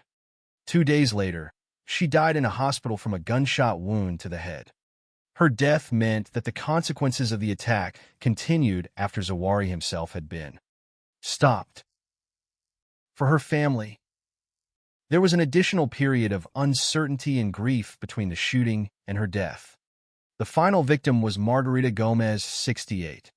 She was not a student or employee of Santa Monica College. She regularly came to the area to collect cans and recyclable materials. She happened to be near the campus when Zawahri was moving through the area. Her death reinforced one of the most disturbing characteristics of the attack. By that point, there was no obvious personal connection between the gunman and many of the people he was targeting. The violence had moved far beyond the family home. It had reached strangers who were simply present in the wrong place at the wrong time. The college itself also had to deal with the aftermath. A place normally associated with education, exams, classrooms, and ordinary routines had become the final major scene of a deadly attack. Students, faculty, and employees had to process what had happened while investigators worked through the campus. Portions of the college were closed as authorities investigated. Support was provided for students, faculty, and staff affected by the shooting. The library, where the final confrontation had occurred, remained closed initially. Eventually, classes and campus activities resumed. Reopening a college after an attack is not simply a matter of unlocking doors. The physical spaces may look unchanged, but the meaning attached to them can be different. A library that had been a place for studying had also become a place where people hid behind secured doors while an armed gunman fired. A campus employee who had been doing his ordinary work had become one of the victims. A student had died after being shot. For the people who returned, the buildings could become familiar again, but the memory of that day remained part of the campus's history. The investigation also had a very different ending from many criminal cases. John Zawahri was never arrested and brought to trial. He died at the scene after police shot him multiple times. That meant there would be no courtroom proceedings in which prosecutors could present the case to a jury and no sentencing hearing at the end. There would be no opportunity for a judge to impose a legal punishment. The absence of a trial is important because it means that the final outcome of the case did not come through a verdict. Instead, the investigation ended with the identification of Zawahri as the gunman, the reconstruction of his actions, the examination of the weapons and ammunition, and the study of the evidence he left behind. The physical evidence painted a clear picture of preparation. Zawahri possessed an AR-15 style rifle assembled from legally purchased components, a .44 revolver, and a large amount of ammunition. Investigators indicated that he may have prepared approximately 1,300 rounds. They also found replica weapons and homemade firearms at his residence. These discoveries established that the shooting involved substantial preparation. Yet preparation still did not provide a complete explanation. The question of motive remained. Investigators knew that Zawahri had shown concerning interest in weapons years earlier. In 2006, while attending Olympic High School, he had been discovered searching for information about assault weapons and methods of constructing explosive devices. The school contacted police, and he was taken to UCLA's psychiatric department. Later, in October 2011, the California Department of Justice informed him that he was not eligible to purchase firearms. These facts became important pieces of the background, but neither one could explain precisely what happened in 2013. The same was true of his connection to Santa Monica College. Zawahri had attended the college around 2010, but the available information does not establish that he had a specific grievance against the institution. There is no documented explanation showing that he went there because of a particular dispute. His previous attendance is relevant, but it does not answer why the college became the destination of the attack. The handwritten letter found after his death provided another fragment. Zawahri expressed remorse for killing his father and brother. He said goodbye to friends and expressed hope that his mother would receive financial support. But again, the letter did not explain the entire sequence. It did not answer why the violence continued after the deaths inside the family home. It did not explain the shooting of the woman who tried to intervene, the attack on the Big Blue bus, the shots directed at a police vehicle, the deaths of Carlos and Margarita, or the fatal injury to Marcella. Most importantly, it did not establish a clear and proven reason for choosing Santa Monica College as the final destination. This left the case with an unusual combination of certainty and uncertainty. There was certainty about the identity of the shooter. There was certainty about the identities of the victims. There was substantial evidence concerning the weapons and ammunition. There was a documented history of earlier concerns. There was a clear sequence of locations. But the deepest question remained unanswered. Why? It is possible to describe what John Zawahri did without knowing exactly why he did it. That distinction is essential. True crime stories can sometimes create the illusion that every violent act has a single motive, waiting to be uncovered. In reality, the available evidence in this case does not support such a simple conclusion. Family conflict may have been relevant. His earlier history involving weapons may have been relevant. His preparations were clearly relevant to understanding how the attack was carried out. His former attendance at Santa Monica College was relevant to the chronology. But none of those facts, individually or collectively, provides a proven explanation for the complete sequence. In the end, the investigation could reconstruct the path of the violence more clearly than it could reconstruct the mind of the person who caused it. The attack began at home, moved through the city, and ended at a college library. 5 people were killed. Marcela Franco died 2 days after the shooting. Zawahri died during the police confrontation. The campus reopened, the physical crime scenes were eventually cleared, and the city continued forward. But the story did not end with the death of the gunman. It continued in the lives of the families who lost loved ones, in the memories of those who survived the shooting, and in the community that had to return to ordinary life after an extraordinary act of violence. Perhaps the most important conclusion is also the simplest. The case is not ultimately defined by the weapons, the number of rounds fired, or the fact that the gunman was killed. It is defined by the people who were there that morning, a father and his son, another father and his daughter, and an older woman who happened to be nearby. Their lives existed independently of the attack, and their deaths cannot be reduced to a statistic. On June 7, 2013, 15 minutes were enough to change many lives forever. What those 15 minutes cannot provide is a complete explanation of why the violence began in the first place. That unanswered question remains one of the most haunting elements of the Santa Monica shootings. There is a particular difficulty in ending a story like the Santa Monica shootings. The gunman is dead. The victims have been identified. The locations have been established. The investigation has answered many of the basic questions about what happened.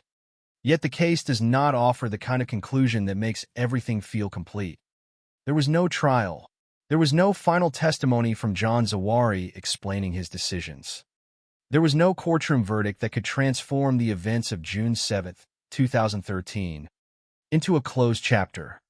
Instead, there was evidence, reconstruction, and a series of questions that remained after the shooting had ended.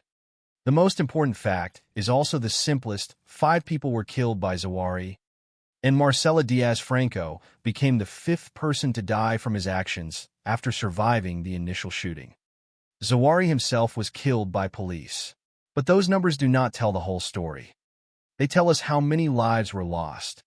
They do not tell us what those people were doing before the gunfire, what responsibilities they carried, or how many other people were affected by their deaths. Samir Zawahiri was 55 years old. He was John's father. His death occurred inside the family home at the very beginning of the sequence. Christopher "Chris" Zawahiri was 25. He was John's brother. He also died inside that house. Their deaths remain the first and perhaps most difficult transition in the case. The violence began with the people closest to the gunman and then moved outward. There is no complete, proven explanation in the available evidence for why Samir and Chris became the first victims. Family difficulties, including tensions connected with his parents' divorce, were part of the background considered by investigators, but they do not provide a definitive motive. That uncertainty should remain part of the story rather than being replaced by speculation. From the family home, Zawahiri entered a world of strangers. He forced a woman driving a Mazda hatchback to take him towards Santa Monica College. Another woman attempted to intervene and was wounded. A big blue bus carrying approximately 24 passengers came under fire. A police vehicle was also fired upon. Each event expanded the circle of people exposed to the attack. The victims were no longer connected by family.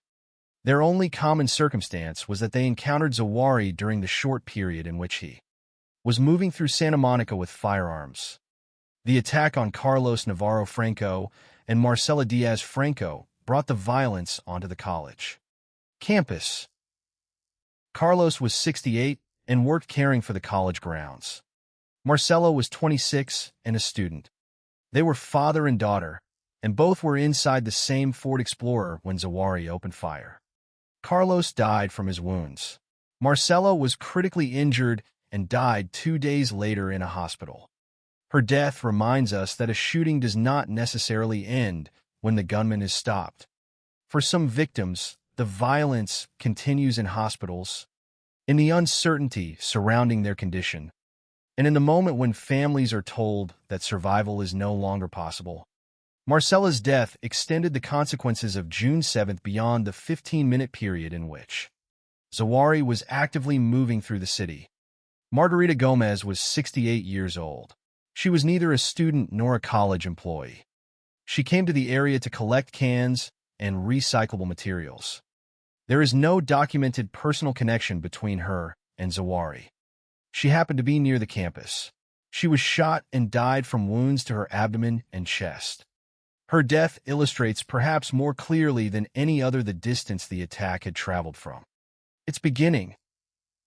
At the Yorkshire Avenue home, the first victims were members of the gunman's own family. Near the college, an older woman with no known relationship to him became another victim. The violence had expanded from a personal setting into public space, and by then the people in its path could not have known why they had been placed in danger. Inside Santa Monica College, students and employees were confronted with the final stage of the attack. Zawahiri fired at least approximately 70 rounds on campus, according to police. Some employees hid in storage areas and barricaded doors. Students were inside studying and preparing for examinations. The ordinary purpose of the building was suddenly replaced by the need to survive an armed attack. Yet no additional students were killed inside the library. Police ultimately confronted Zawahiri and shot him multiple times. He died at the scene. That moment ended the immediate threat, but it also created the unusual legal conclusion of the case. There would be no trial because the person responsible was dead. There would be no sentencing and no opportunity for a jury to hear a complete presentation of the evidence against him. The investigation, therefore, became the final mechanism for establishing what could be known. Investigators examined the sequence of shootings, the various locations, the weapons and ammunition, Zawahiri's history, and the handwritten letter found after his death. They discovered that he had possessed an AR-15 style rifle assembled from legally purchased components, a .44 revolver, and a large quantity of ammunition. Reports indicated that he may have prepared approximately 1,300 rounds. Replica weapons and homemade firearms were also found at his residence. Those details showed preparation, but they did not provide the final answer. Preparation explained something about how the attack was possible. It does not necessarily explain why it happened. The investigation also returned to Zawahiri's earlier history. In 2006, while he was a student at Olympic High School, a teacher discovered searches involving assault weapons and methods of constructing explosive devices. The school contacted police, and Zawahiri was taken to UCLA's psychiatric department. Because he was a juvenile, many details remained private. In October 2011, the California Department of Justice informed him that he was not eligible to purchase firearms. These facts were significant because they demonstrated that concerns about weapons had existed years before the 2013 attack. But they should not be treated as proof that the later murders were inevitable. The past can provide context without providing a complete prediction. The handwritten letter offered another fragment.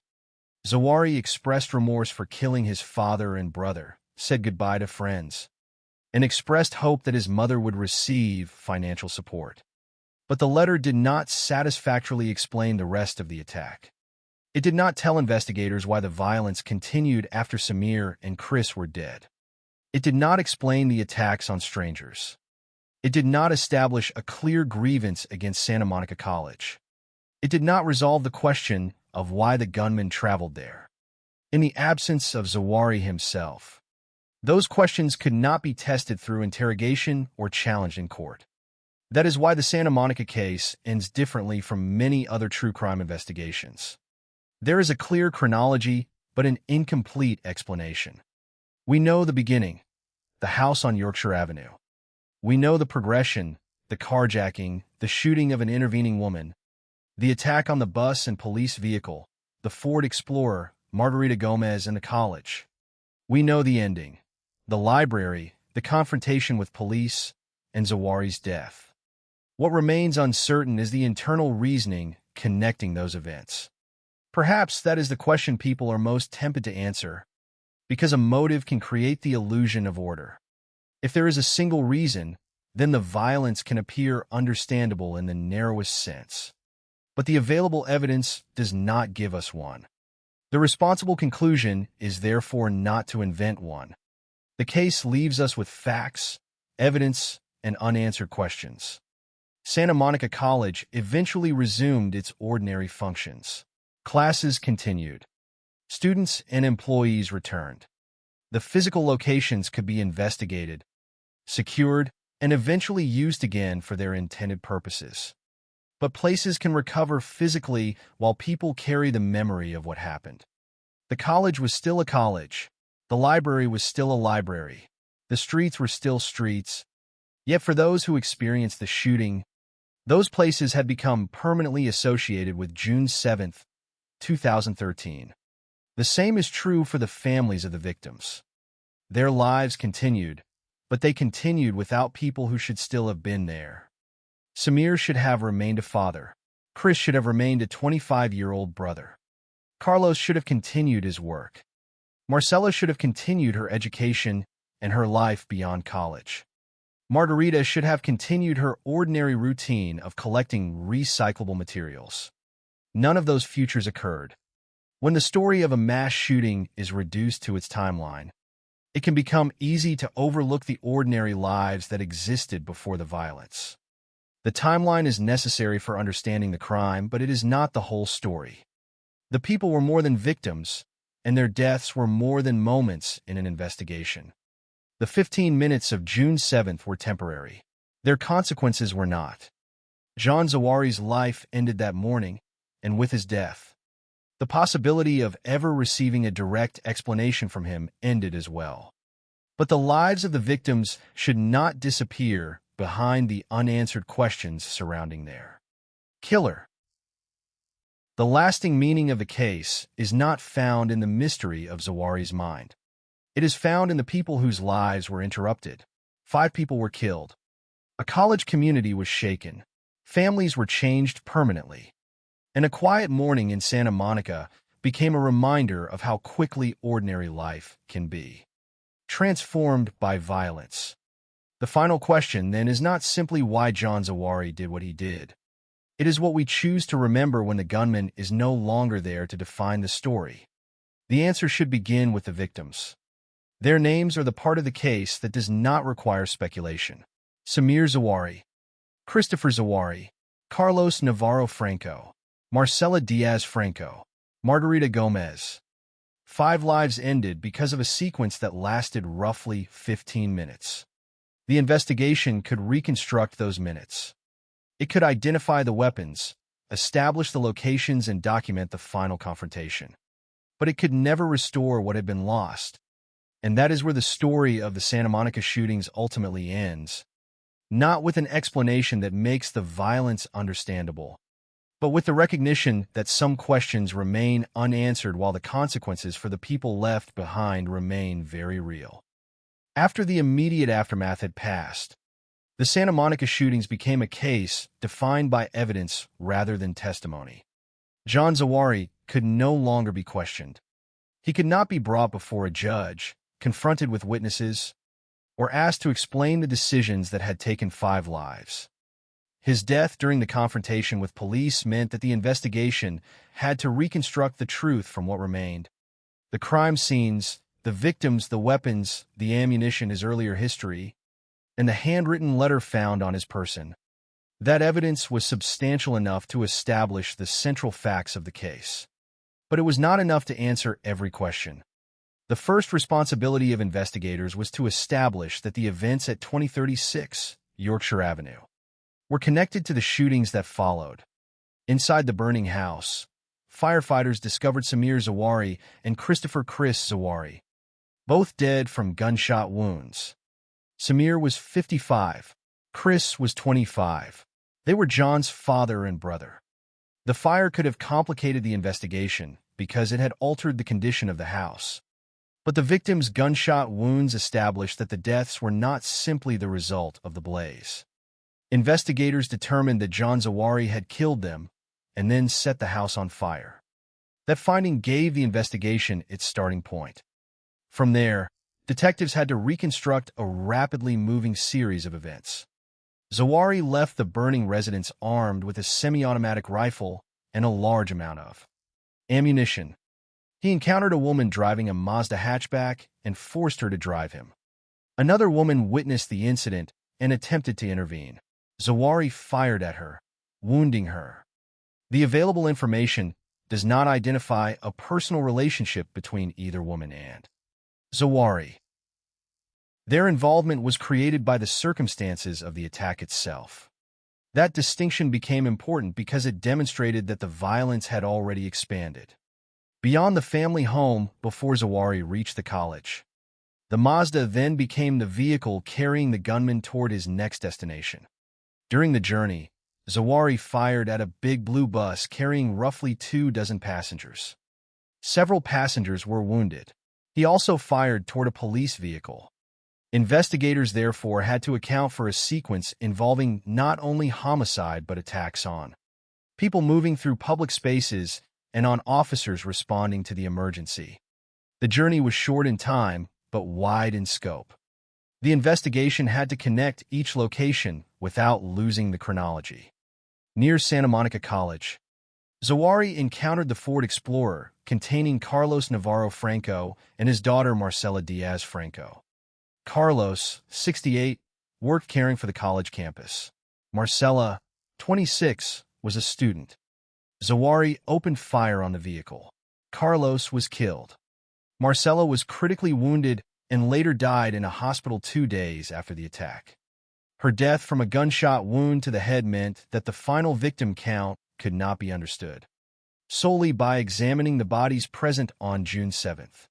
The investigation had to follow the medical consequences as well as the immediate crime scene. Nearby, Margarita Gomez was also shot. Gomez was 68 and was known to come to the area to collect cans and recyclable materials. She was not a student or employee of Santa Monica College. She had no documented personal connection to Zawahri. She was simply in the area when the attack reached the campus. She died from gunshot wounds to her abdomen and chest. Her death added another victim who appeared to have been selected not because of a known personal dispute, but because she was present in the path of the gunman. The final stage took place at Santa Monica College. Zawahri moved toward the library and began firing. Police later estimated that he fired at least approximately 70 rounds on campus. Employees attempted to protect themselves, with some hiding in storage areas and barricading doors. Students were present, including people preparing for examinations. Yet despite the amount of gunfire, no additional students were killed inside the library. Police moved into the area and eventually confronted Zawahri. Officers shot him multiple times, and he died at the scene.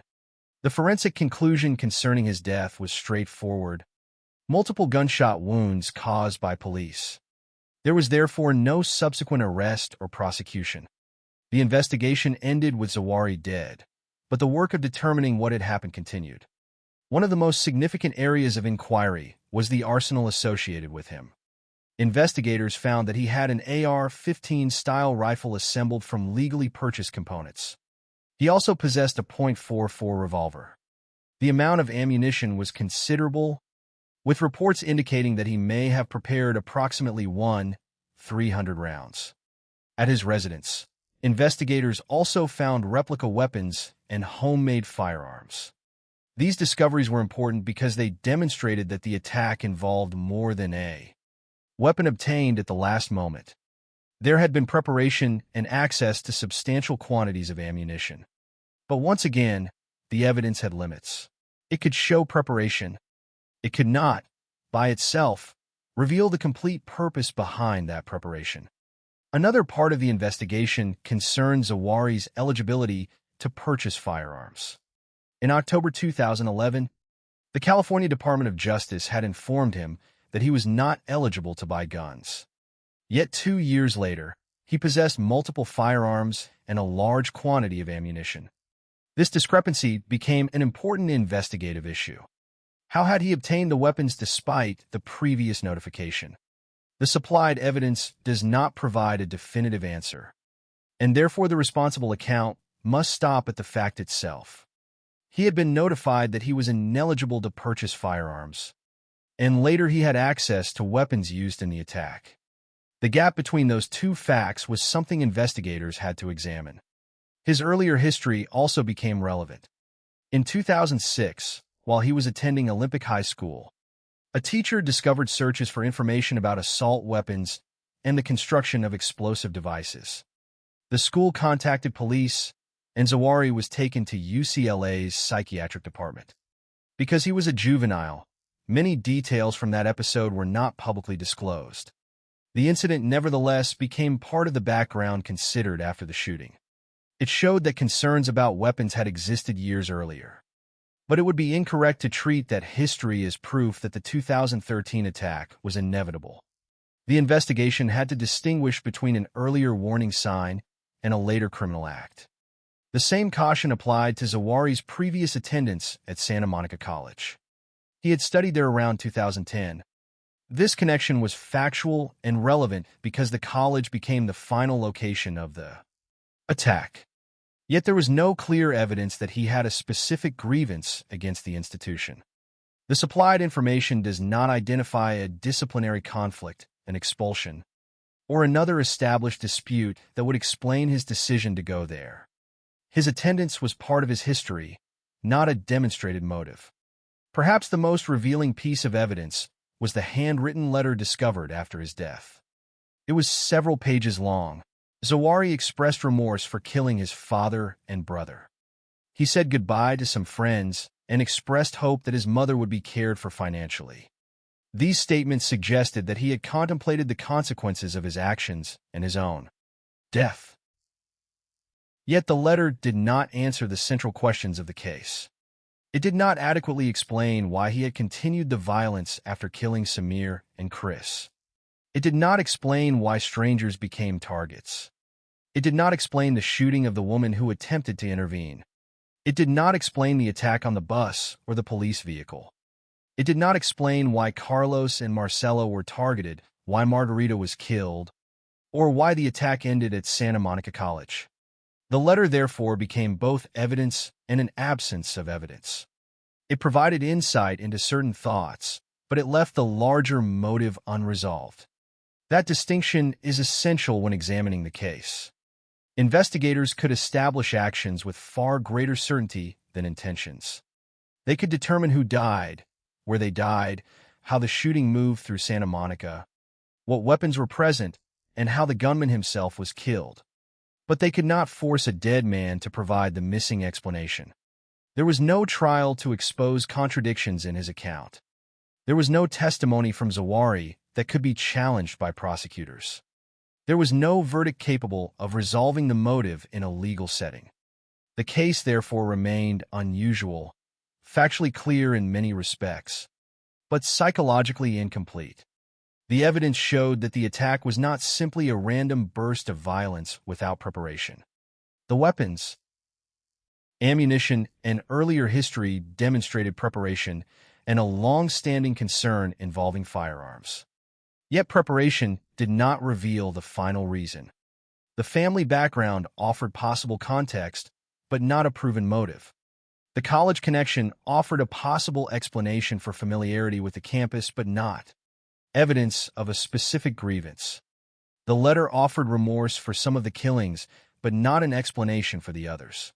Every path seemed to lead toward another unanswered question. In the end, the investigation could establish the sequence better than it could establish the meaning. That may be the most difficult truth about the Santa Monica shootings. The facts are enough to reconstruct what happened on June 7, 2013. They are not enough to make the violence understandable.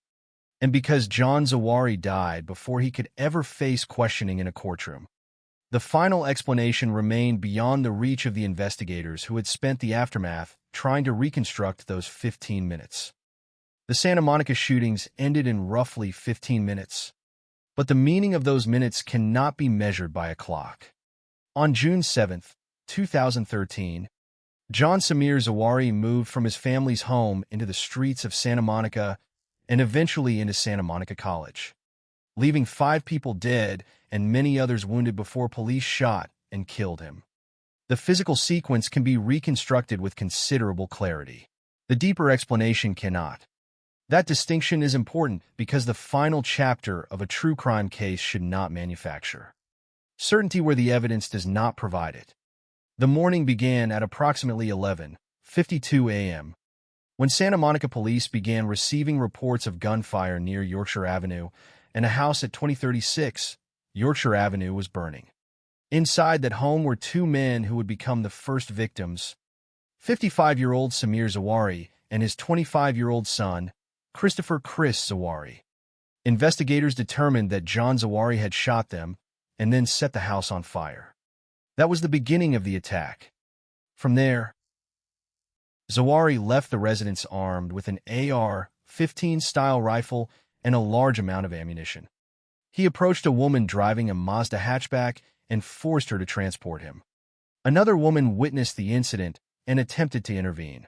Zawari fired at her, wounding her. The violence had now moved beyond the family. The person driving the Mazda had no chosen role in what was happening.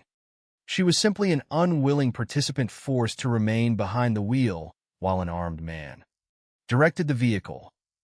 During the journey towards Santa Monica College, Zawari fired at a big blue bus carrying approximately 24 passengers. Several passengers were wounded. He also fired toward a police vehicle. These moments demonstrate how rapidly the situation expanded. The attack was no longer confined to a single building or a single group of people. Public transportation, passing vehicles, and responding officers were all exposed to the gunfire. Then the Mazda approached the college. Near the campus, Zawahri encountered a Ford Explorer carrying Carlos Navarro Franco and his daughter, Marcela Diaz Franco. Carlos was 68 and worked caring for the Santa Monica College campus. Marcela was 26 and a student there. Zawahri fired into the vehicle. Carlos was killed. Marcela was critically wounded and would die 2 days later from a gunshot wound to the head. Their deaths were especially tragic because the college connected them to the place in different ways. Carlos through his work and Marcela through her education. Yet nothing in the supplied evidence establishes a personal relationship between them and Zawahri. The same is true of Margarita Gomez, 68, who was near the college collecting cans and recyclable materials. She was not a student or employee. She was simply present in the area. Zawahri shot her, and she died from wounds to her abdomen and chest. By this point, the original boundaries of the violence had disappeared. The first victims had been members of Zawahri's family. The later victims were people encountered along his path. That progression is one of the defining features of the case: family, stranger, public street, college campus, library. At Santa Monica College, the attack entered its final stage. Zawahri moved toward the library and fired at least approximately 70 rounds on campus. According to police, students and employees were inside. Some employees hid in storage areas and barricaded doors. Students were studying and preparing for examinations. The building that normally represented concentration and education suddenly became a place where people had to protect themselves from gunfire. Yet despite the volume of ammunition fired inside the campus, no additional students were killed in the library. Police moved toward the gunman and eventually confronted him. Zawahri was shot multiple times and died at the scene. His death ended the immediate threat, but it also meant that one of the most important questions in the investigation would never receive a direct answer. Zawahri could no longer explain himself. There would be no interrogation. There would be no trial. There would be no courtroom testimony from the accused. The investigation, therefore, had to rely entirely on evidence that could be recovered after the shooting. That evidence showed extensive preparation. Zawahri had an AR-15 style rifle assembled from legally purchased components, a .44 revolver, and a substantial supply of ammunition. Reports indicated that he may have prepared approximately 1,300 rounds. Investigators also found replica weapons and homemade firearms at his residence. These facts make one point clear. The attack was not simply the result of finding a weapon at the last possible moment. There had been preparation, but preparation does not equal motive. Knowing that someone prepared for violence does not automatically tell us whom they intended to target or why they ultimately chose the people they did. Investigators also examined Zawahri's earlier history. In 2006, while attending Olympic High School, he had been discovered searching online for information about assault weapons and how to construct explosive devices. The school contacted police, and Zawahri was taken to UCLA's psychiatric department. Because he was a juvenile, many details of that incident were not publicly disclosed. Years later, the event became part of the background of the 2013 investigation. It showed that concerns involving weapons had existed during his adolescence, but it did not provide a complete explanation for the later killings. Another important fact concerned firearms eligibility. In October 2011, the California Department of Justice informed Zawahri that he was not eligible to purchase firearms. Yet by June 2013, he possessed multiple weapons. The discrepancy became part of the investigation into how he obtained them. The supplied evidence does not establish every step of that process, so it is important not to invent an explanation. What can be said is that a firearms restriction had been communicated to him and that he later possessed weapons used during the attack. His relationship with Santa Monica College was also examined. He had previously attended the college around 2010. But there is no clear evidence in the supplied material that he had a specific grievance against the institution. The college was part of his history, but no established personal dispute explains why it became the final destination. The most direct remaining evidence came from a handwritten letter found on Zawari after his death. The letter was several pages long. He expressed remorse for killing his father and brother. He said goodbye to friends and expressed hope that his mother would receive financial support. These words provide a limited view into his thoughts, but they do not explain the entire attack. Most importantly, the letter does not satisfactorily answer why he continued killing after Samir and Chris were dead. It does not explain the attack on the woman who attempted to intervene. It does not explain the shots fired at the bus or the police vehicle. It does not explain the attack on Carlos and Marcela Franco or the killing of Margarita Gomez. And it does not establish a clear reason for choosing Santa Monica College. This is where the investigation reaches its most difficult boundary. There were facts, but there was no complete confession. There was preparation, but no definitive explanation of its purpose. There was a history of concern involving weapons, but that history could not by itself predict the events of June 7th. There were family tensions, but no proven motive connecting them to the entire sequence. There was a college connection, but no documented grievance explaining the final destination. The evidence could tell investigators what Zawari did. It could not make him explain why. That unanswered question should not overshadow the people who were killed. Samir Zawari was a father. Christopher Zawari was a son and brother. Carlos Navarro Franco was a 68-year-old college employee. Marcela Diaz Franco was a 26-year-old student whose life ended 2 days after the shooting. Margarita Gomez was a 68-year-old woman who was simply collecting recyclable materials near the college. Their lives were not footnotes to the gunman's story. They were the reason the story mattered. The college community also carried the consequences. Students, faculty, and employees had to confront what had happened in a place where they expected to study and work. Parts of the campus were closed while the investigation took place, and the library remained closed initially. Support was provided to members of the college community affected by the attack. Eventually, the institution reopened and ordinary academic life resumed. But returning to the same buildings could not erase what had happened there. A classroom can become ordinary again. A library can reopen. A street can become busy again. Yet memory does not follow the same timetable as physical recovery. For the families of the victims, there was no reopening that could restore the people they had lost. The final outcome of the case, therefore, contains both certainty and absence. The facts of the shootings are established. The victims are known. The gunman is known. The weapons and the sequence of events are documented. But the complete motive remains uncertain. There was no trial to provide a formal judicial ending. Because Zawari died during the police confrontation, there was no final statement from him that could be tested against the evidence. The story closes not with a courtroom verdict, but with a reconstruction of what investigators could establish. And perhaps that is the most responsible way to remember the Santa Monica shootings. Not by turning John Zawari into a mysterious or fascinating figure, and not by inventing a motive simply because the human mind wants every tragedy to have a clean explanation. Instead, the focus should remain on what is known and on whom the violence took away. On June 7, 2013, an ordinary morning in Santa Monica was transformed in approximately 15 minutes. A family home became a crime scene. A vehicle became a means of forced escape.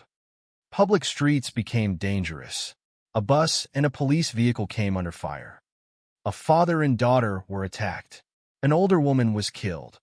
A college library became the final location of the confrontation. Then the gunman was dead. What remained were the victims, their families, the witnesses, the survivors, and a community forced to absorb what had happened. The final lesson is not that every violent act can be explained if investigators simply search long enough. Sometimes the evidence reaches a boundary. Sometimes the person who could have provided the missing explanation is gone. What remains is the responsibility to distinguish fact from speculation and to remember the people whose lives were lost. The Santa Monica shootings ended when John Zawahiri died. But the story of those who were killed did not end there.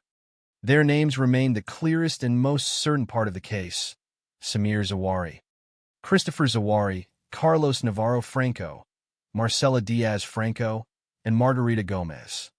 5 people who should have returned home that day did not. And that, more than the unanswered questions surrounding their killer, is the fact that should remain at the center of the story.